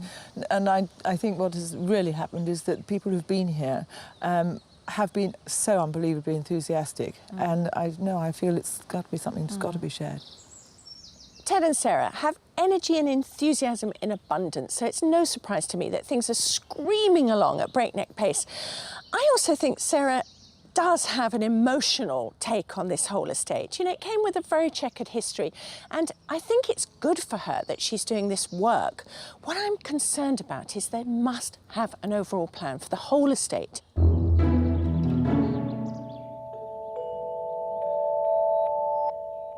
How do you think we could calm things down and impose some kind of strategy? Your dad's working all the hours, 24/7, your mum says. Yes, absolutely, he is he feeling the strain? Yeah, I think he is. He's having his moments. I mean, he's looking good this week. We got him into bed and we got him away from here, and we got him to stop thinking about it for a few hours. But it's definitely an issue that needs to be addressed, and it needs to be addressed soon. Ruth's concerned that the Corritons are still trying to do too much themselves, so she's come up with a plan. She wants them to prepare for a press launch, which could give the business publicity and help forge good relations with journalists. By inviting local people connected to Pantily, the family will get a taste of what it will be like to open the estate up. So what about getting some journalists in, particularly people who write for the garden magazines? Because I think if they were given a private tour of the areas that you've shown me, the mausoleum and up in the American garden, all those things, that would give you some feeling about what it's like to share this house with people. Yeah, loved it.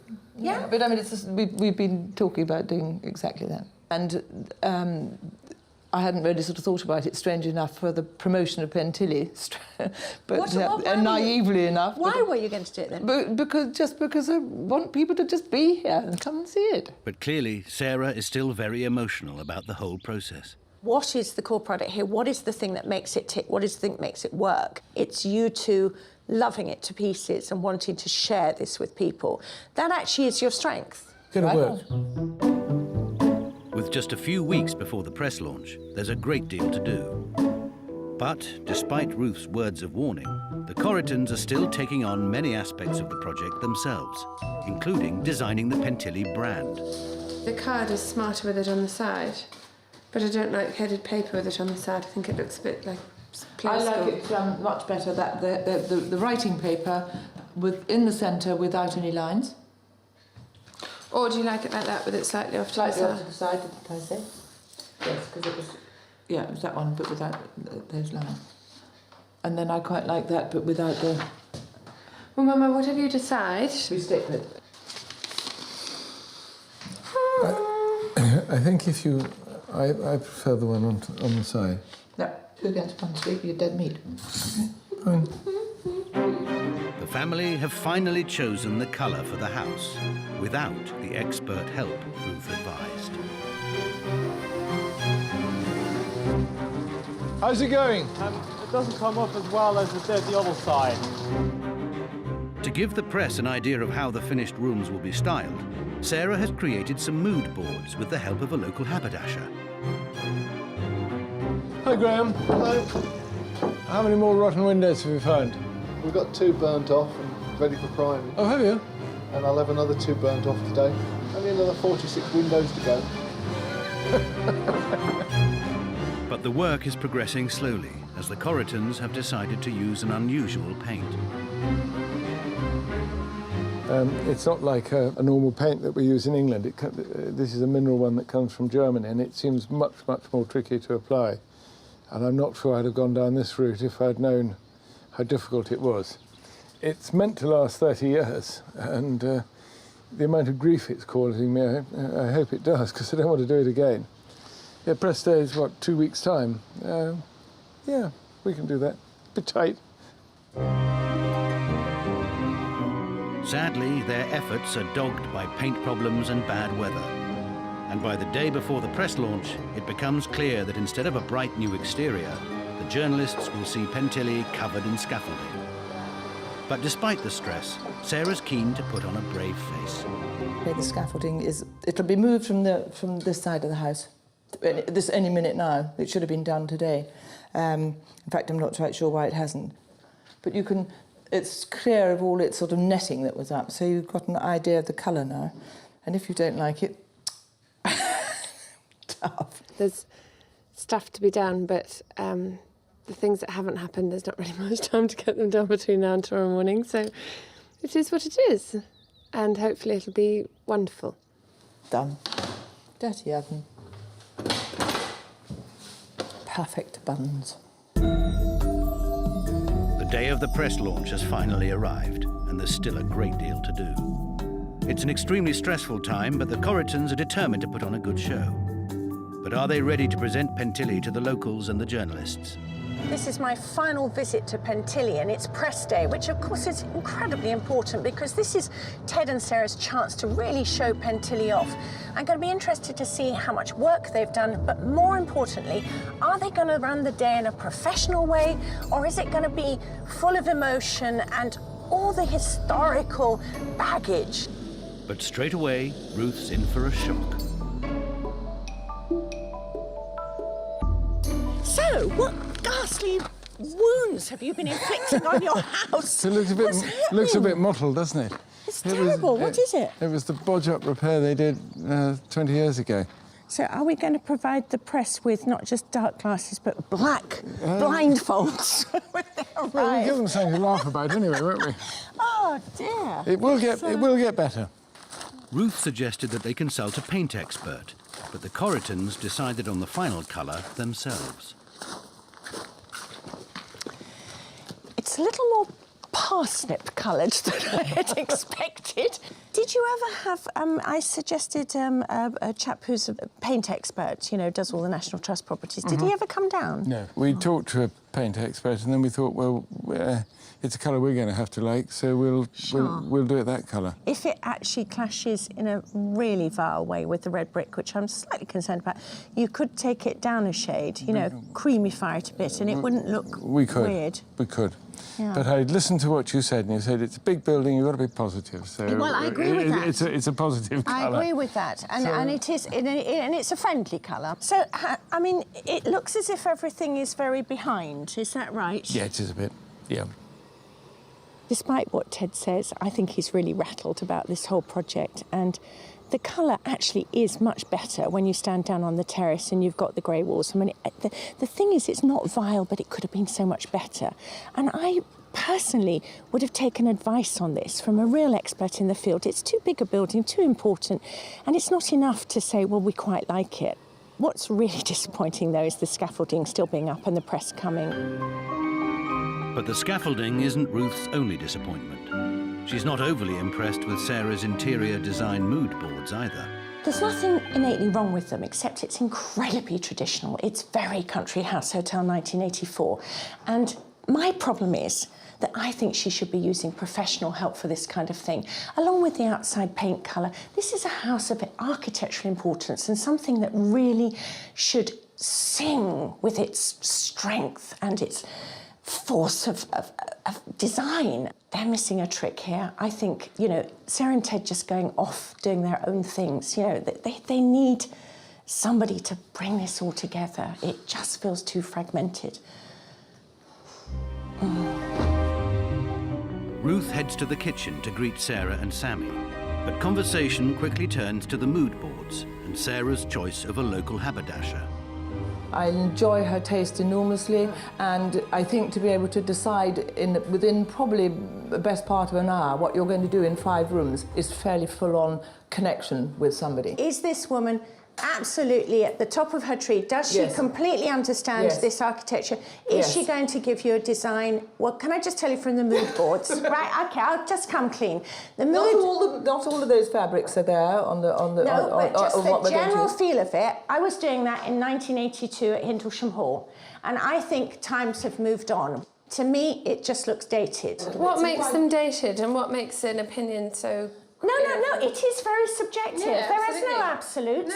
Absolutely, sure. and that's where I'm trying to caveat it by saying at the end of the day, you have got to love it. But I would just like to have felt that if you'd had somebody in here who hadn't just done what I regard as quite an ordinary treatment with this, and also quite a dated... Sorry, Sarah. I absolutely can't run with that. OK, no, it's fine. No, You're I allowed not to can't. run with No, it. I'm not. You and I No, are I'm not. allowed to disagree. It's Yeah, I fine, will. you know. Yeah, it's fine. okay. Let's just happily disagree.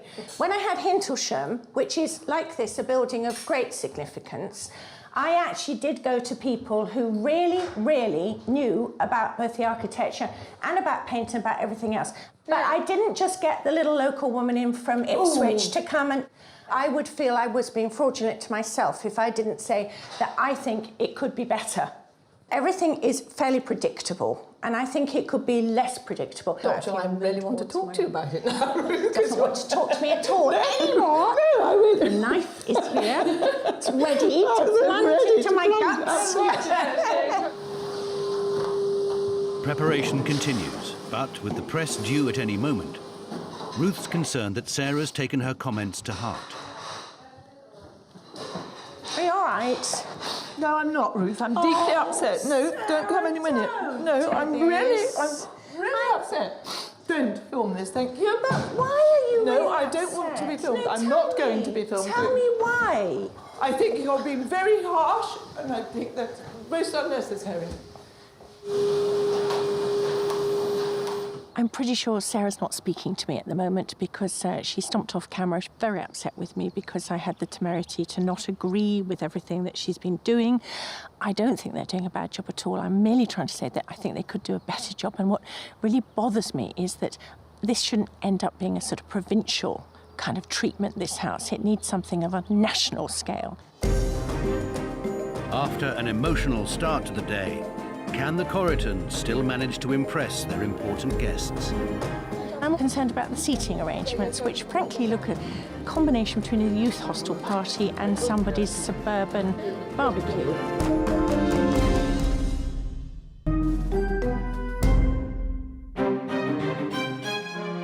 Pantily Castle has been hidden away for nearly 30 years. But today, the Corriton family are throwing open the gates to a new era. Despite an earlier disagreement, Ruth and the Corritons put their differences to one side to welcome the guests. Journalists from local and national publications have come for a sneak preview of what the Corritons intend to offer. I might have made a mistake and made it too strong. Local people and ex-staff members from Pantilly's past have also been invited.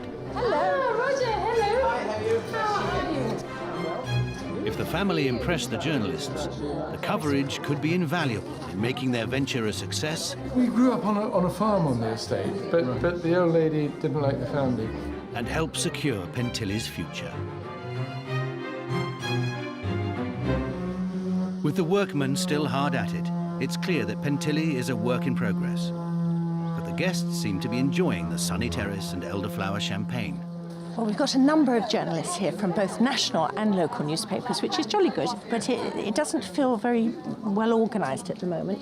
And I'm also concerned about the seating arrangements, which frankly look a combination between a youth hostel party and somebody's suburban barbecue. Style. I'd like to see a little more style attached to all these things, but, you know, it's very homely, and hopefully the journalists will see what can be done with this house and hopefully what will be done with it. Have we done the risk assessment? Can we take the lid off? Pantilly's amazing history will be key to their marketing campaign. So the return of Sir James Tilley's restored statue has been perfectly timed. That's it, that's it. Go on.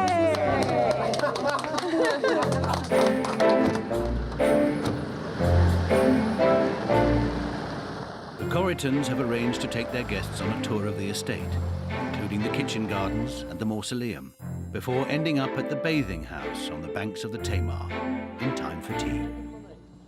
To show the journalists everything Pantily has to offer, the Corritons have even laid on a boat trip. And it's a special occasion for the local guests as well. It's the first time in 30 years that local boatman Josh has been allowed to moor here. I mean, were you very aware that nobody was welcome on the Pantily land When in the old days? lady was here, nobody dare land. They didn't put a foot ashore anywhere. I think it's nice that Ted and Sarah want to open that up and make it more public in that sense, It's wonderful that we could come down and we're so welcome and they're so lovely now and the freedom is brilliant.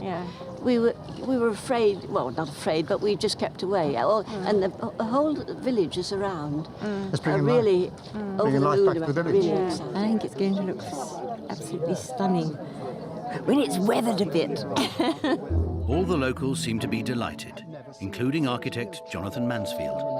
Every time you meet another person who's involved in the Pantily project, you realise how nice they are and how much their hearts are in the right spot. They all want to see Pantily work. It might be friendship, you're saying, are you? Well, no, I what think worries it's me good is thing. what worries me is that I do think there's enormous warmth of spirit and a real desire to get it right. I just worry, you know, we've got the hearts, have we got the heads as well? Whatever we do, we've got to make them money rather than be going out in one. Well, I hope all their friends are as wise and nice as you. I'm sure they are.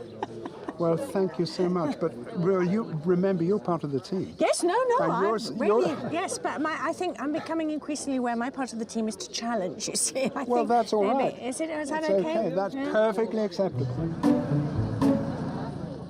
Despite earlier teething troubles, the guests are clearly impressed by Pantily. Ruth is keen to share the news with Sarah. Every single person who's either worked here, lives in the surrounding villages, has just said how unbelievably wonderful it is that you and Ted own the place, that you have opened it up, that you've made everyone welcome, that people have not been here for 30 years, and how utterly delighted and thrilled they are with your welcome to them. It has been very special, and I mean, without all of those people, we just wouldn't be, we wouldn't be functioning. But have the Corritons done enough to win over the journalists with their bold plans for Pantilly's future? A lot of country house hotels in Britain, when people are choosing a venue for a wedding or a special event or whatever, they're looking for just something a bit extra. And then I think that's what this place has got. I don't know how they're going to manage to keep the mystery, the time warp, and bring it up to the standards people expect. Obviously, they're working with their hearts. Otherwise, it becomes just a business. Britain is full of houses like this that have been neglected, and it's down to the unsung heroes who are willing to take this on to make sure this survives. The relationships formed today could help the Corritons for years to come. All that remains is to find out whether the family feel positive about the event and their decision to take Pantily on. I'm quite knackered now, Yeah, but it well, was I'm a sure good day. you put a lot of work into it. What did you think? Yeah, no, it was lovely. It was lovely. I'm very glad the weather cleared out. I quite like having people here. Don't know why. It's fun to share it, isn't it? Yeah. You know, you've helped us very much in terms of the advice and making us think bigger and all of those kinds of things. I don't know whether we're quite thinking as big as you would like us to, but I certainly think that we will get there. You have actually brought this place back to life. You've brought everybody back to it, and you have created something which I think is very special. And as I say, I felt personally touched, and I have nothing to do with this family or this part of the world. We might have brought people back to it also, Ruth, but actually they've allowed us to come back. They've allowed us in. I really admire your energy and your enthusiasm. I would like to think also that, you know, you're really enjoying it. Are you enjoying it? I've absolutely loved what has been happening. Yeah, and it's a fantastic challenge, and it's been absolutely lovely.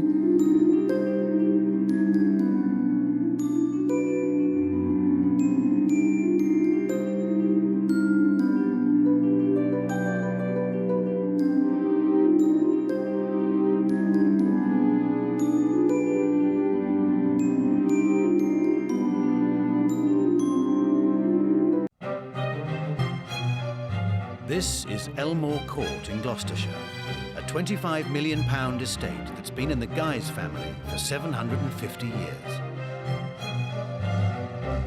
37-year-old Anselm Guise has just inherited it, but he's got no money, and the house is a nightmare of disrepair, decaying outbuildings, and soaring maintenance costs he can't afford. Can businesswoman Ruth Watson rescue this national treasure from potential ruin? This place is actually, in many respects, a tip. I think this is you going back to the womb. It's not haunted in any way, but I think it would be quite a problem. Are they hippies, your friends? Everything legal, I hope. Crikey, the house is huge and I'm on my own. Fuck it, it's all a mess.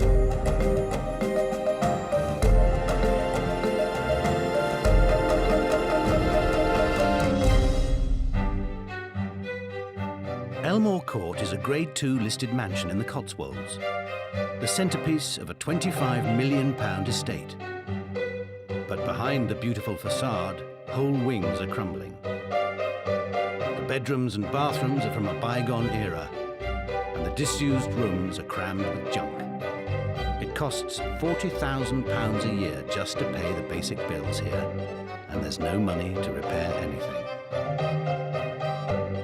Elmore has been the seat of the Guise family since 1262, and the latest owner in this long line is Anselm Guise.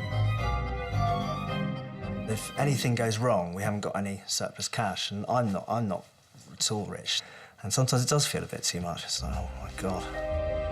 Anselm must transform the fortunes of this monster house, but he's ill-equipped for the task. I mean, to be honest, my 20s, I wasn't really applying myself. When I left school, I got very into dance music and sort of put on parties, DJ'd, got into writing music, having fun rather than working hard.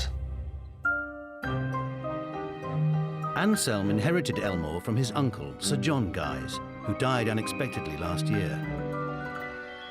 Uncle John disapproved of his DJ nephew's lifestyle and doubted his ability to run the family house. My uncle was quite old-fashioned, and I maybe didn't turn into quite the same sort of person that he wanted me to turn into, so we didn't really see eye to eye. It's up to Anselm to prove Uncle John wrong. He's called on Ruth Watson to help. I love country houses. They're a quintessential part of the British landscape, but they're in real danger. And unless their owners wake up and start running them like businesses, they're going to be snapped up by foreign oligarchs who won't give a damn about chucking out the history and bringing in the gold taps. Self-made businesswoman Ruth owns a hotel and restaurant empire in Suffolk. She's turned around the fortunes of numerous crumbling stately homes, including Hintlesham Hall, which she bought for £400,000 and sold for £9 million 6 years later. Ruth's quest is to save these houses for the nation. Today, she's on her way to Elmore.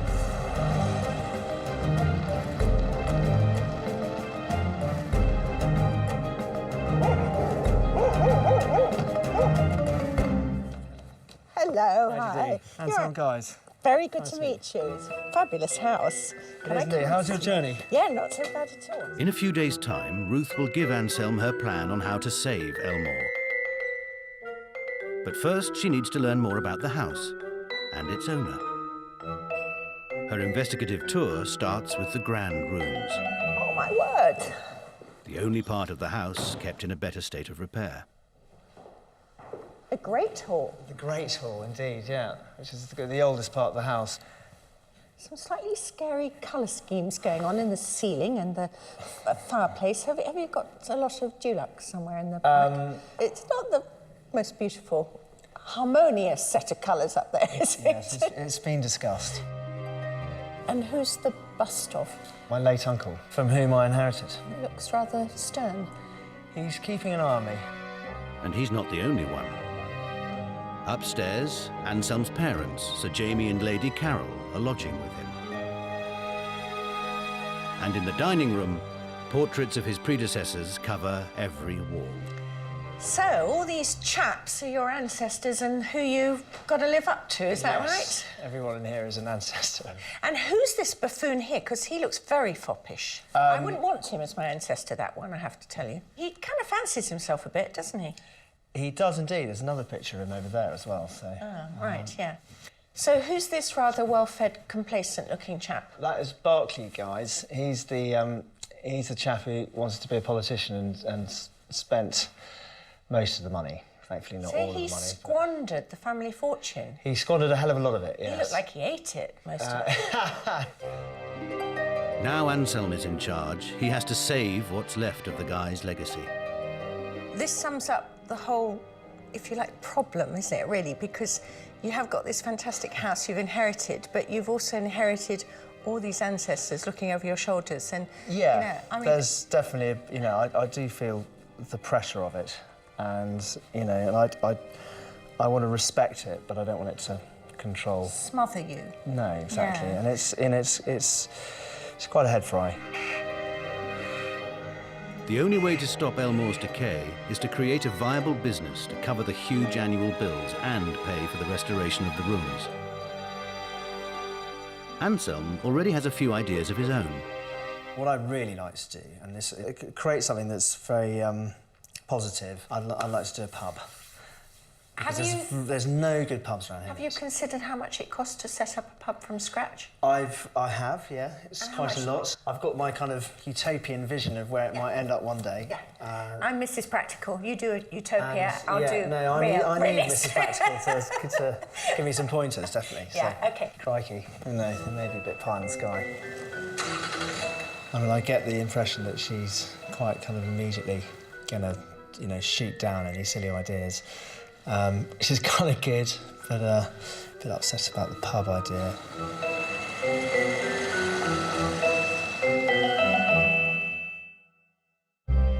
Unimpressed with Anselm's pub plan, the next morning, Ruth investigates another of his ideas, to set up a cookery school at Elmore. He thinks the disused coach house would make great accommodation for the students.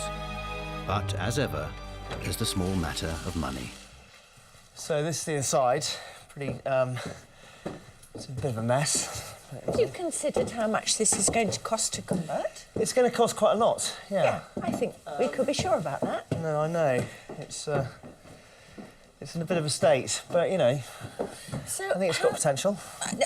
Absolutely, no doubt about that. Right, this used to be the Elmore School of Dancing studio, which you can actually see the old signage up there. So who had dance classes? I, funnily enough, remember being forced up here as a sort of 4-year-old. Really? Yeah. So it was sort of very amateur? Very, very amateur, yeah. Quite. I think the trouble is people expect a little more nowadays. They do, don't they? I think you're sadly right, yeah. How many people do you think you can house up here, then? Well, maybe 12 at a squeeze. I think you're being very optimistic to think you could get 12 people into this space, OK. Including bathroom facilities. Bathroom facilities, yeah, no, you could be right. Anselm just doesn't have the money to renovate this coach house. Is he overlooking his main asset? Why would you want to make rooms here at huge cost and with great difficulty when you've got stacks of bedrooms in that enormous house? It doesn't make any sense. The only thing I can think is that Anselm is for some reason holding back because he may be frightened about upsetting the ancestors. He's got to get that out of his mind. That is the place to make accommodation for the cookery school. Anselm must make money from Elmore, but is he taking the job seriously enough? What have you been doing to Uncle John? I'm loath to say you need to go and see a psychotherapist, but I think you need to actually visit your head. Last year, DJ Anselm Guise inherited the £25 million Elmore Court in Gloucestershire. His 1,200-acre estate includes 16 tenanted cottages and 6 working farms. This 18-bedroom house was built during the reign of Elizabeth I. The Great Hall features a Tudor mullioned window, embellished with Victorian stained glass crests. Elmore's dining table has been in use since the 1500s. While upstairs, the oak room contains an ornate Elizabethan fireplace and a 4-poster bed, hand-carved in 1636.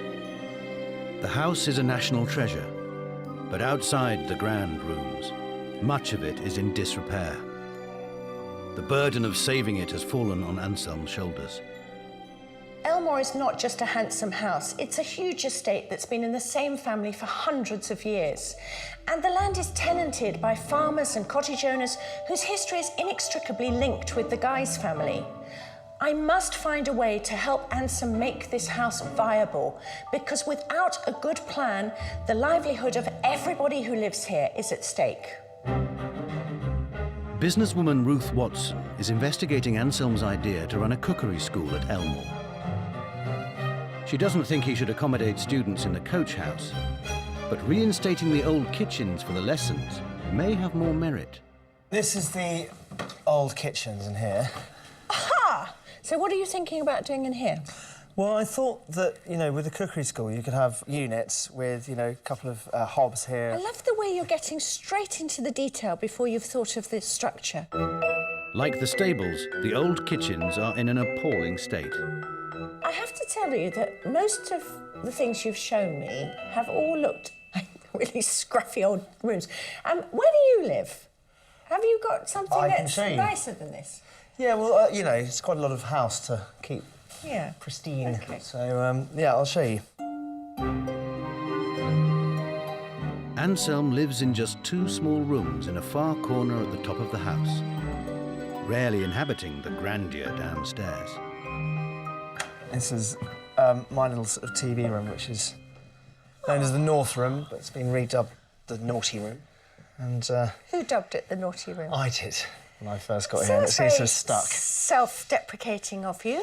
What this really smacks of is somebody escaping the rest of the house. I think this is you going back to the womb. Do you think so? Good God. I hadn't thought about it as being my womb before. Anyway. With Anselm taking up such a small part of the house, there's plenty of room to put up his parents. Sir Jamie and Lady Carol are staying in the old nursery while their new house is being built in the village. Ruth wants to know if they have faith in Anselm's ability to make Elmore profitable. Do you think it's somewhat of an unfair burden? I mean, it's a fantastic house, but huge responsibility. I mean, would you? I think it's very tough on him, and I think if he can do it, it'll be amazing. And I think he seems really determined to do it. He cares about the place, and I think he's got our feeling of continuity, wanting to keep things going. Yeah. We've been here for a long time. Yes. We want to stay here. He never lived here as a child. And I think that makes it much more difficult for him. Ruth spends the rest of the day exploring the house on her own. First up, the Tudor bedrooms, far grander than Anselm's small apartment.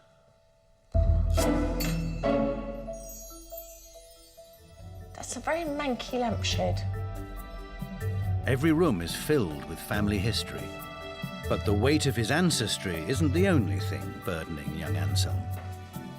This house may be jammed with fine antiques and paintings, but it's also jammed with a load of rubbish. Some of it's actually got a value because it's antiquarian crud, but a lot of it's just rubbish. I feel like this whole thing needs an absolute spring clean.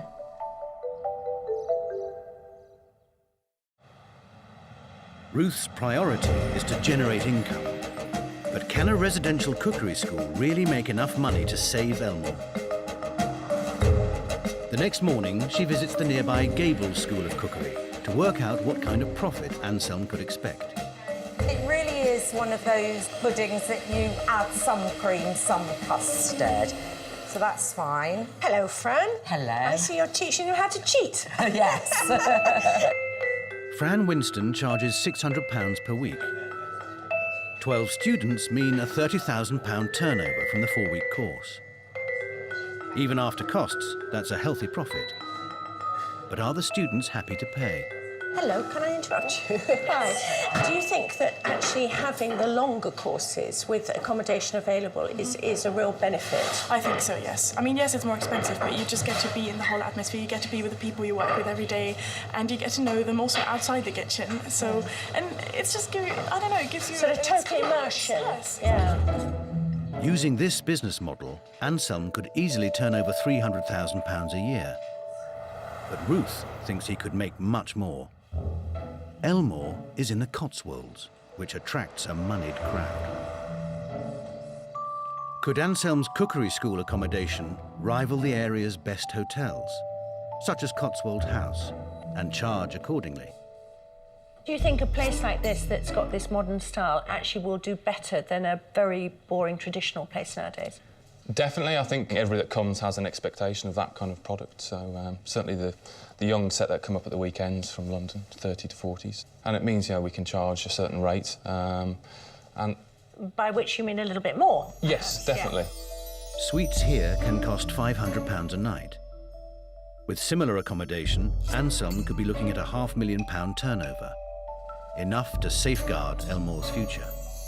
For me, this is where Anselm should be going at Elmore. Not just creating a cookery school, but an environment that people really want to go to, that's got a lot of pizzazz.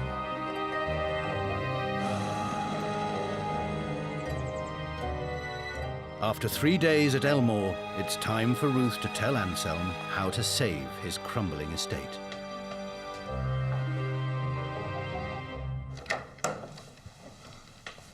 Hello, Anselm. Good morning. How are you? Pensive. You don't own this house. Right. You do own this house, actually, but mentally you don't own this house. No, not yet. And it shows in every single thing you do. What you're doing at the moment is you're camping like a student. You're camping as if this is somewhere where you've actually got to relinquish it in 2 minutes because it's not quite real. You are smothered by your ancestors. You are terrified of doing anything that might upset tradition. I'm loath to say you need to go and see a psychotherapist, but I think you need to actually really visit your head and say, why am I frightened of being here? I think you're right in saying that I'm scared of it, but I think it's like anyone on the edge of a precipice. An estate as big as Elmore should be profitable, but the income from the tenanted farms and cottages barely covers the household bills. Blue-chip accountancy firms, hired by previous generations, are charging handsomely for collecting rents and managing the estate. I think that you could save a lot of money by employing a local accountant and also using somebody on your payroll to actually manage the estate's affairs in the sense of collecting rents and doing things like that. I think you could actually probably save somewhere between 40 and 60,000 a year. Right. Well, that's a hell of a lot. As well as saving money, Ruth's come up with a novel way to raise money. This place is actually, in many respects, a tip. Now, outside the grand rooms, there is the most enormous amount of junk. And I would like to see you clear it all up and get rid of it. But also, you can raise some money. What will happen is that you will employ local auctioneers.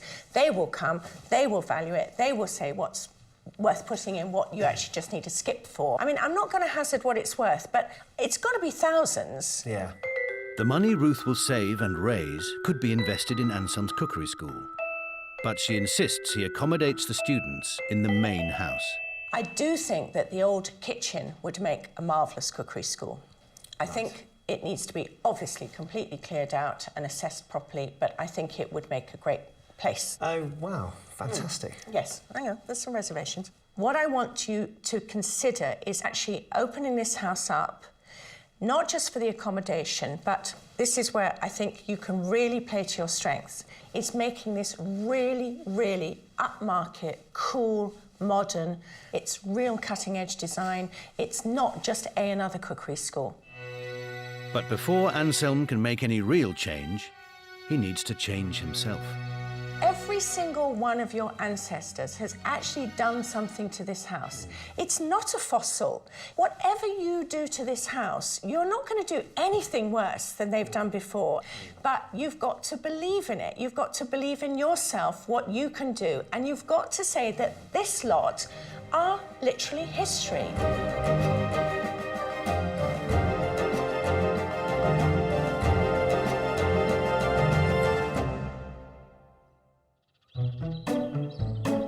It's 5 weeks since Ruth's visit.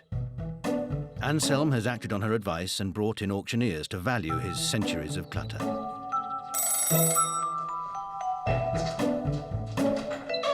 Robin. Yeah, morning. Hello. Right, Robin, this is the old kitchen. Anselm hopes the auction of these dusty family relics, like this 19th century mother-of-pearl sewing box, Isn't that lovely, complete with all its fittings as well? could raise the cash he desperately needs to kickstart his cookery school. And as luck would have it, he's even found a book of Guy's family recipes. What's that from? Ella Guy's, 1903. Moist curry.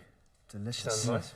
Very, very wholesome. Yeah. You've got to make something from there, haven't you? Well, in a cabinet on a stand. It would look nice, wouldn't it? Are you going to be doing the cooking and? Well, not me directly, but that'll be somebody else. But you know, maybe in the future. You could be turning your hand to a bit of cooking. I do like cooking, so Right. I just not that good. Although reviving Ella Guy's spirit at Elmore, Anselm has said farewell to two other relatives. Mum and Dad have moved out now. They've gone down to their new house, which is lovely, and I mean that in both ways. It's quite nice to have this place to myself, and it's quite nice for them to be in their new house. There was a bit of time when they first left that it suddenly was like, crikey, the house is huge and I'm on my own. It's not haunted in any way, but I think it would be quite a problem and lonely, I imagine. I'm quite looking forward to now really getting to use it properly and not have to worry about what they think about my shenanigans. So it's all good. I'm quite looking forward to having some proper action here. And to help with the action, Anselm has invited two friends he met at a dance festival to reinstate the Victorian kitchen gardens in return for bed and board. He's also drafted in his sister-in-law, Kate, who teaches at a nearby cookery school, to advise him on his plans. This was once a kitchen garden, and it's just beautiful. Look at that. I think he's got to learn a bit about gardening. That takes quite a lot of doing, and it has to be kept in good order, of course. But he'll learn as time goes by. I expect he'll do a bit of delegating. Isn't it wonderful? You've got a blank canvas here.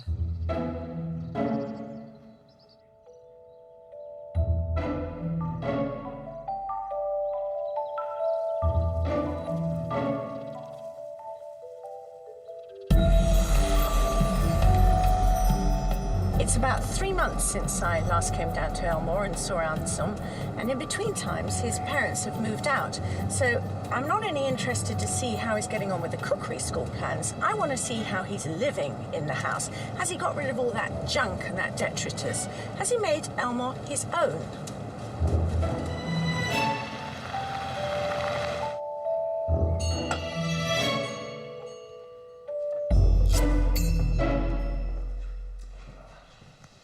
Hello. How are you? Good to see you. I'm fine. How are you? Very good. Very good indeed. What have you been doing to Uncle John? Yes, I forgot that was there. Yeah, that was. I think that was the weekend just gone. So times have changed. He's no longer somebody who you revere and are frightened of. Well, I think he's quite happy there. So Yeah. this room looks pretty, well, I was going to say pretty much the same, except we seem to have a greenhouse developed. Yeah, well, I've got some friends making me a kitchen garden, and they thought this would be a good place to grow the tomatoes and so forth. Are they hippies, your friends? Hippies? Yeah. Maybe. It sort of seems like a fairly hippie thing to do, to have your plants growing in the window of a room like this. So you've got tomatoes and beans and all sorts of things. Yes, but there's quite Everything a lot. legal, I hope. Of course. Yeah.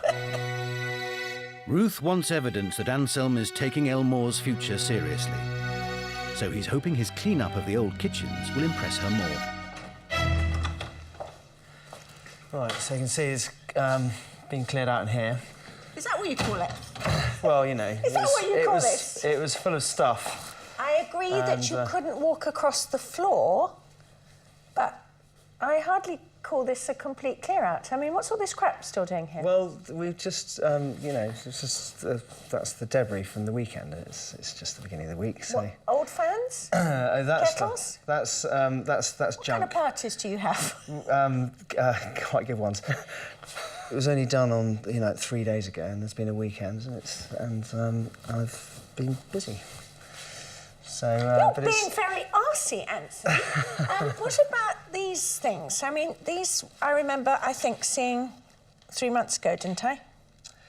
Yes. I mean, are you saving them for next Christmas or what? It'll find its way into Skip in due course, but it's, you know, there's a lot of space in this house, so... Yeah, too fucking right there is, and too much fucking junk in this fucking space, too. Sorry, excuse me, I've just ruined that fabulous flower decoration. Why am I picking it up? Fuck it, it's all a mess. And stay there. Now, honestly, come on, Anson. Just get it done. Elmore needs to become a profitable business to survive.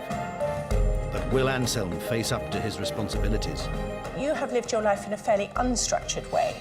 That's and true. this is going to be a huge culture change for you. It really is. Last year, DJ Anselm Guise inherited Elmore Court, the Guise family seat of nearly 8 centuries. He's asked businesswoman Ruth Watson to help safeguard his inheritance. And to do this, they're planning a residential cookery school. Despite Ruth's insistence that Anselm take full ownership of the house, he's still living in just his small corner apartment and has actually moved even more stuff in. Anselm, is it going to be a 9-month gestation period before you leave the womb, or could we do it more quickly?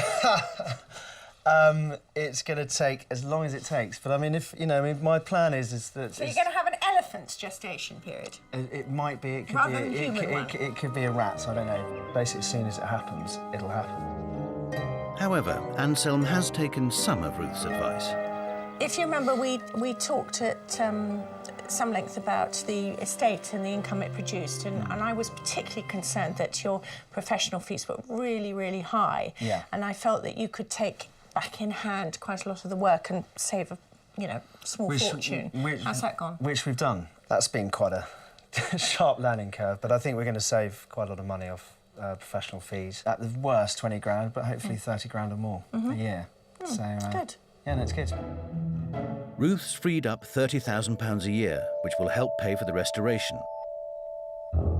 She wants Elmore to compete with the Cotswolds' top hotels. So she's brought in Ilse Crawford, the designer behind the stylish Soho House in London and Babington House in Somerset, to offer a professional's view.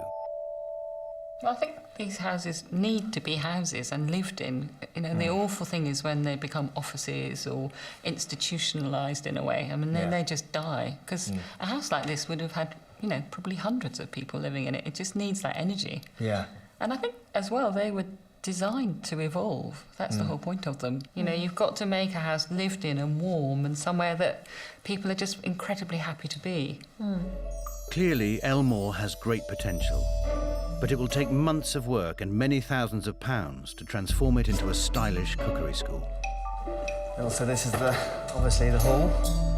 Do you see this still being as an area which would be very much dominated by the portraits or not? It would be sad to lose them, I think, because I think that's the identity of the room. But it's how to, in some way, make it an ongoing story so that it feels more continuous.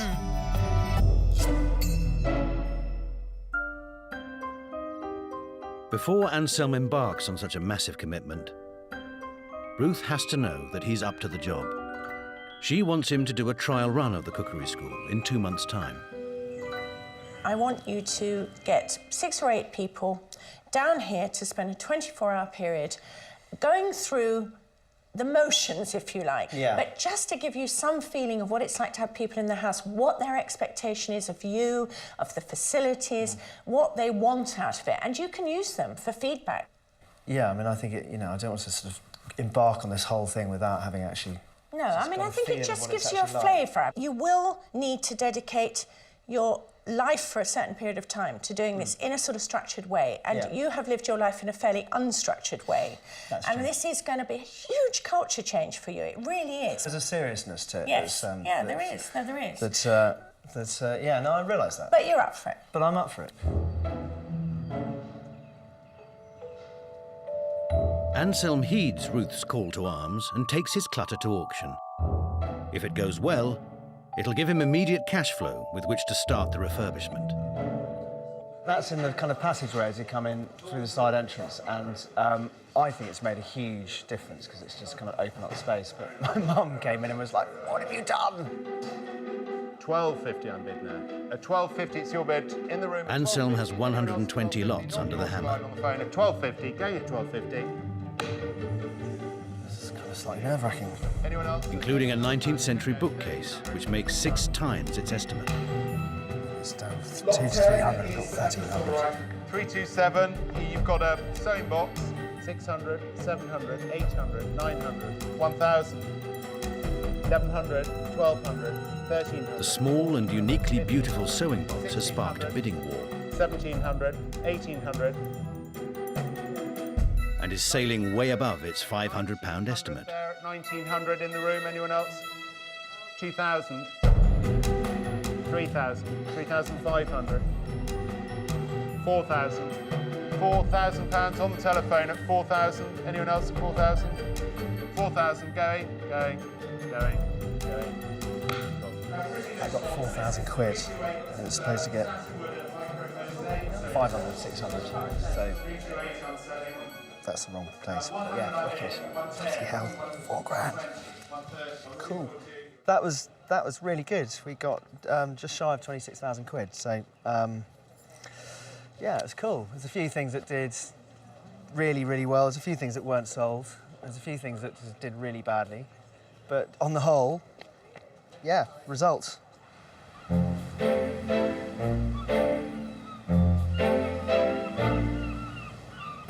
Anselm's next stop is Cork in Ireland. The auction has given him the cash and confidence to push ahead with the trial, but he hasn't even been to a cookery school, let alone run one.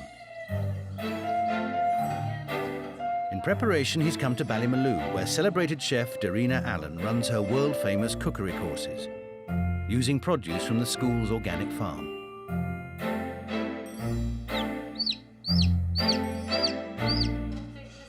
Anselm's sister-in-law Kate is going to run the Elmore trial, so she's joined him at Ballymaloe.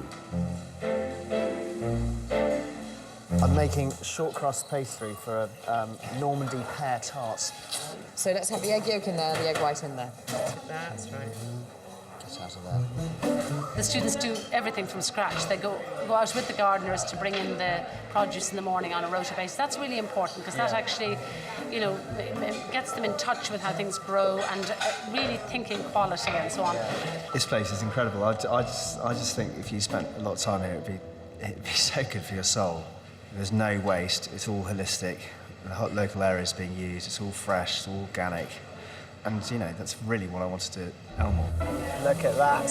My first pear tart. This trip to Ireland and the auction have sparked in Anselm a genuine passion for the cookery school. Well done. You're I'm on your way to absolutely being a master chef. Well...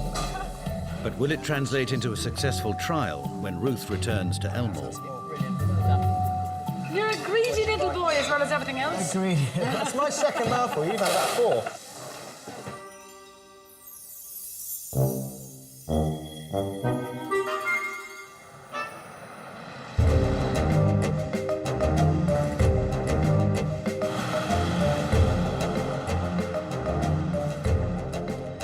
On my first visit to Elmore, I found a young man who was almost traumatised by the weight of his ancestry.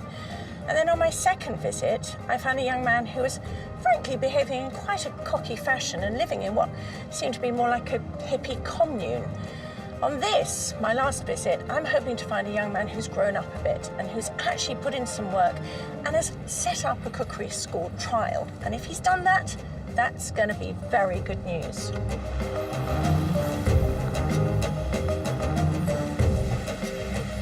The kitchens of Elmore are once again alive with activity as the cookery school staff prepare food for the big day, including vegetables grown by Anselm's friends in the revived kitchen garden.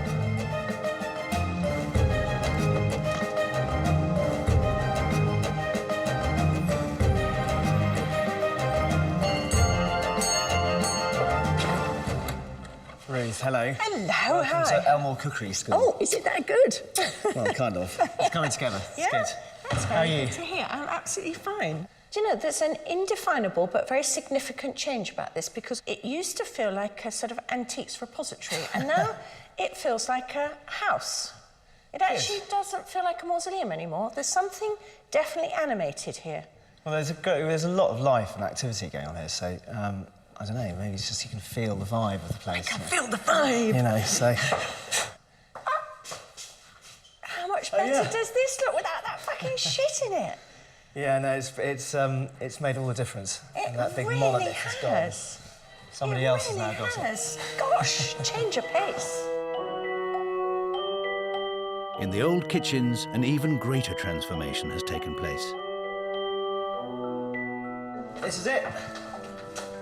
This is what we've done. Oh my God. Well, this isn't like old Christmas decorations, is it? It certainly isn't, no. What a change. I even like the roof all being like that. This is Yes, amazing. that's the one bit we haven't sorted, but the rest of it is... This is amazing. It's proper, isn't it? And well, it's just, you know, we knew it was going to be a wonderful space, and it is, and how much you've been able to put in, and it still looks airy and spacious. Yeah. And I really like the whole mix of sort of rustic, and look at this food. I mean, it just looks so beautiful. Look at these fresh ballotti beans. And what about the students? The students are arriving in just under an hour. How many? We've got 8 of them. Right. Got a mixed bag, and it was really easy to find them. Yeah. I mean, so I'm slightly nervous about them arriving because there's a whole sort of... It's not just about the cookery school, it's about them coming to Yes, no, and use be the my rest of guest the house. and use the house. Exactly, So there's been a lot of preparation for them. But I mean, that side of it, I mean, I'm sort of treating it as if, you know, as if they're coming as my guests to stay in this house. Well done, star pupil again. Good. I told Very you. good, yeah. Since the telling off at the... Yeah, yes. No, well, yeah.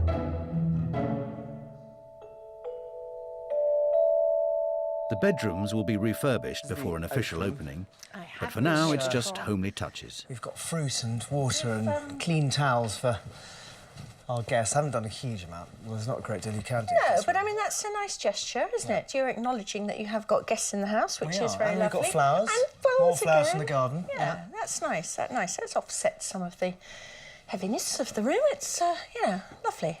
And so, how many rooms are being occupied?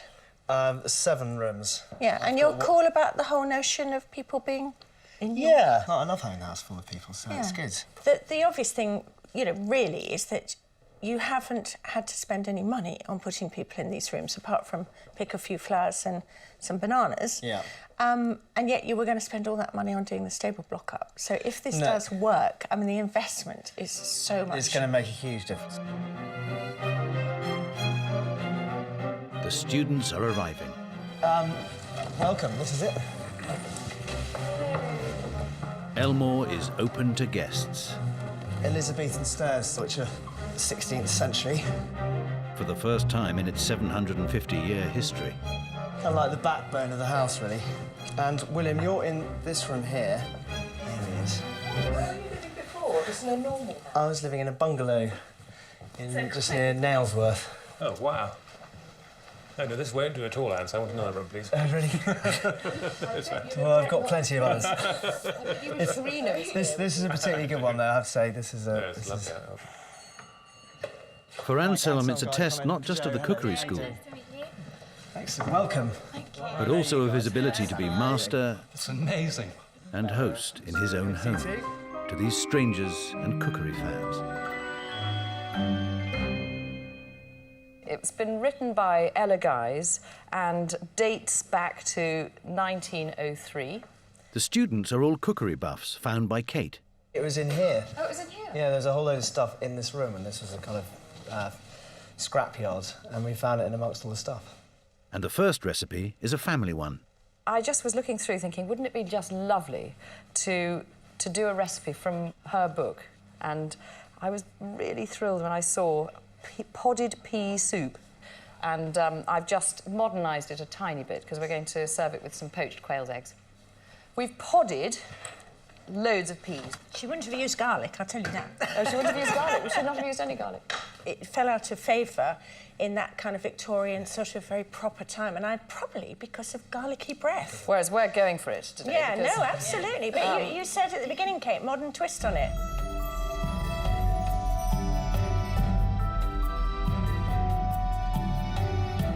We've got some beautiful blackberries that were just picked from the bushes. Does anybody want to put them into their coulis? This is all really encouraging. The students seem to be really enjoying themselves. Pop a lid on it and let it simmer very slowly for 20 minutes, OK? And there's a real sense of purpose and energy about this building. I think this is looking very good.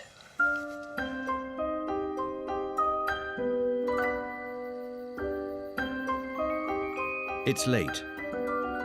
Anselm takes his place at the head of the table. And actually been here since the Norman Conquest, basically. And plays host to his students. He squandered tons. Because there were actually 5 estates, and he squandered 4 of them.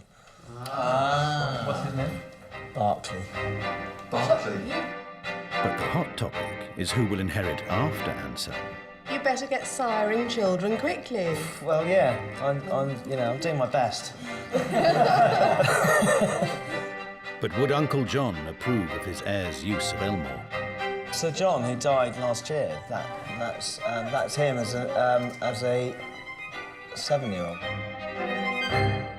Although it appears to have been a success, one day won't save Elmore. Does Ruth think Anselm is in it for the long haul? I have to say, I think you could fritter the whole thing away. It's day 2 of the cookery school trial at Elmore Court. Part of a money-making plan to secure the future of the Cotswolds estate, owned by DJ Anselm Guys. Last night, the students stayed over at Elmore. Businesswoman Ruth Watson wants to know how Anselm felt about sharing his ancestral home with strangers. Hello, Anselm. Hi, Ruth. You're doing more household duties. I love it. Good Well, to see a man working, especially every in now and domestic again, zone. I put my silver service apron on, or whatever it's called. So how did last night go? It was very good. I think everyone had a great time. Yeah? Did you have a great time? I had a good time. Yeah, it was fantastic, actually. I loved it. It was, I got up this morning to find 2 empty bottles of whiskey, so it was, I think it was a very good time. And you're obviously setting up for lunch? Yeah. So are we all eating? We are all eating. Everyone, Mum and Dad are going to join us. Oh, fantastic. Hopefully you're going to join us. Yes, please, yes. And we've got gazpacho, and then we've got some salmon that Dad caught served on Wild some... salmon? Wild salmon. As is cookery school tradition, the students will also be eating what they make for lunch. Absolutely wonderful. Look at that beautiful wild salmon. This was gutted by Anselm's mother, Lady Guys. And this morning, Antsy was running his fingers along here and pin-boning it. Just about 10 minutes ago, I was thinking it's so nice. You've got this kind of little hubbub of stuff going on and clinking glasses and people chatting and stuff, and it's really nice. Yeah. It's really so good. the apprehensions have been I'm enjoying being host. Lunch and Sir Jamie's salmon is served. I caught it on the Naver, right up in the north of Scotland. We put most of them back, but this was the unlucky one. And I hope you're all enjoying it. Took me 10 minutes to catch, and it's going to take about 5 minutes to eat. Could I just, Sir Jamie, excuse me, could you just stop talking, please? Good, you're Could I just please raise a toast to Kate, who's done the most fantastic job in the school, and I know the students would have lovely times, and to Ansel, who's really enjoyed having this whole thing being here. So I think a huge success. So I think glasses should be raised. To Ansel. I'm sure all these guises who are looking down from the wall would be delighted to think we were doing something which is going to keep the house together. And we all hope it works. I'm sure it will. With the Cookery School a success, all Anselm needs is a successor. And if I can embarrass Ansel hugely, as if I would. Yeah. What about an heir? We've just got to find the bird, haven't we? I've got to find the bird. There's no we about it. Sorry. I'm working hard, Ruth. I'm sure. Ansel's a charming host. He's an absolutely charming man, and he's taken to the cookery school like a duck to water, as they say. I think it's the way to go with a house like this. So many family houses have to be sold now. So many have been sold. And so you don't have a sense of that history at all anymore. And this place is still full of paintings, wonderful artefacts. And in order to pay for that, to make it pay for itself, you have to compromise and live in today's world. Well, listen, thank you all so much for coming. It's been brilliant having you here. The trial is over. By going ahead with the cookery school, Elmore could generate £500,000 in annual turnover. Financially, it's a success story. But in the 6 months since Ruth arrived, has DJ Anselm finally become Lord of the Manor? You've been here for just over a year now. How do you feel about living here? I love it. Whereas before it was like, I love it here. I feel comfortable and at home here, so it's good. It's just as well. It is your is home. my home. In terms of what we've done, my concern is how dedicated you will be to actually driving it on. I think it's going to be great, and I've got no doubt in my mind at all that I will do it, and I'll do it well. And it will be a fantastic place. I think you can have a great time here. I think Elmore could be a huge success story, and you as its master could be absolutely wonderful. I have to say, I think you could fritter the whole thing away. I don't think you will, but I think you could. Absolutely, I could. Yeah, no, totally. I'm and aware that's of that. my But only the point is, you've got to caveat. have an awareness of the fact that that's something that one could. As long as that slide is down at the a particular forefront slope. of your Yeah, mind. of course. Yeah, no, totally. The last thing I want is for good old Uncle John to be turning in his grave and saying, "I told you so." Yeah, I wouldn't like that either. But I'm doing the best I can, and I'm not showing it off, and I'm not being a dick with it. And to be honest, I'm sharing it. The thing is, there's no money, so that's made a big difference. Just a socking great house. Just a fantastic, lovely house. Yeah.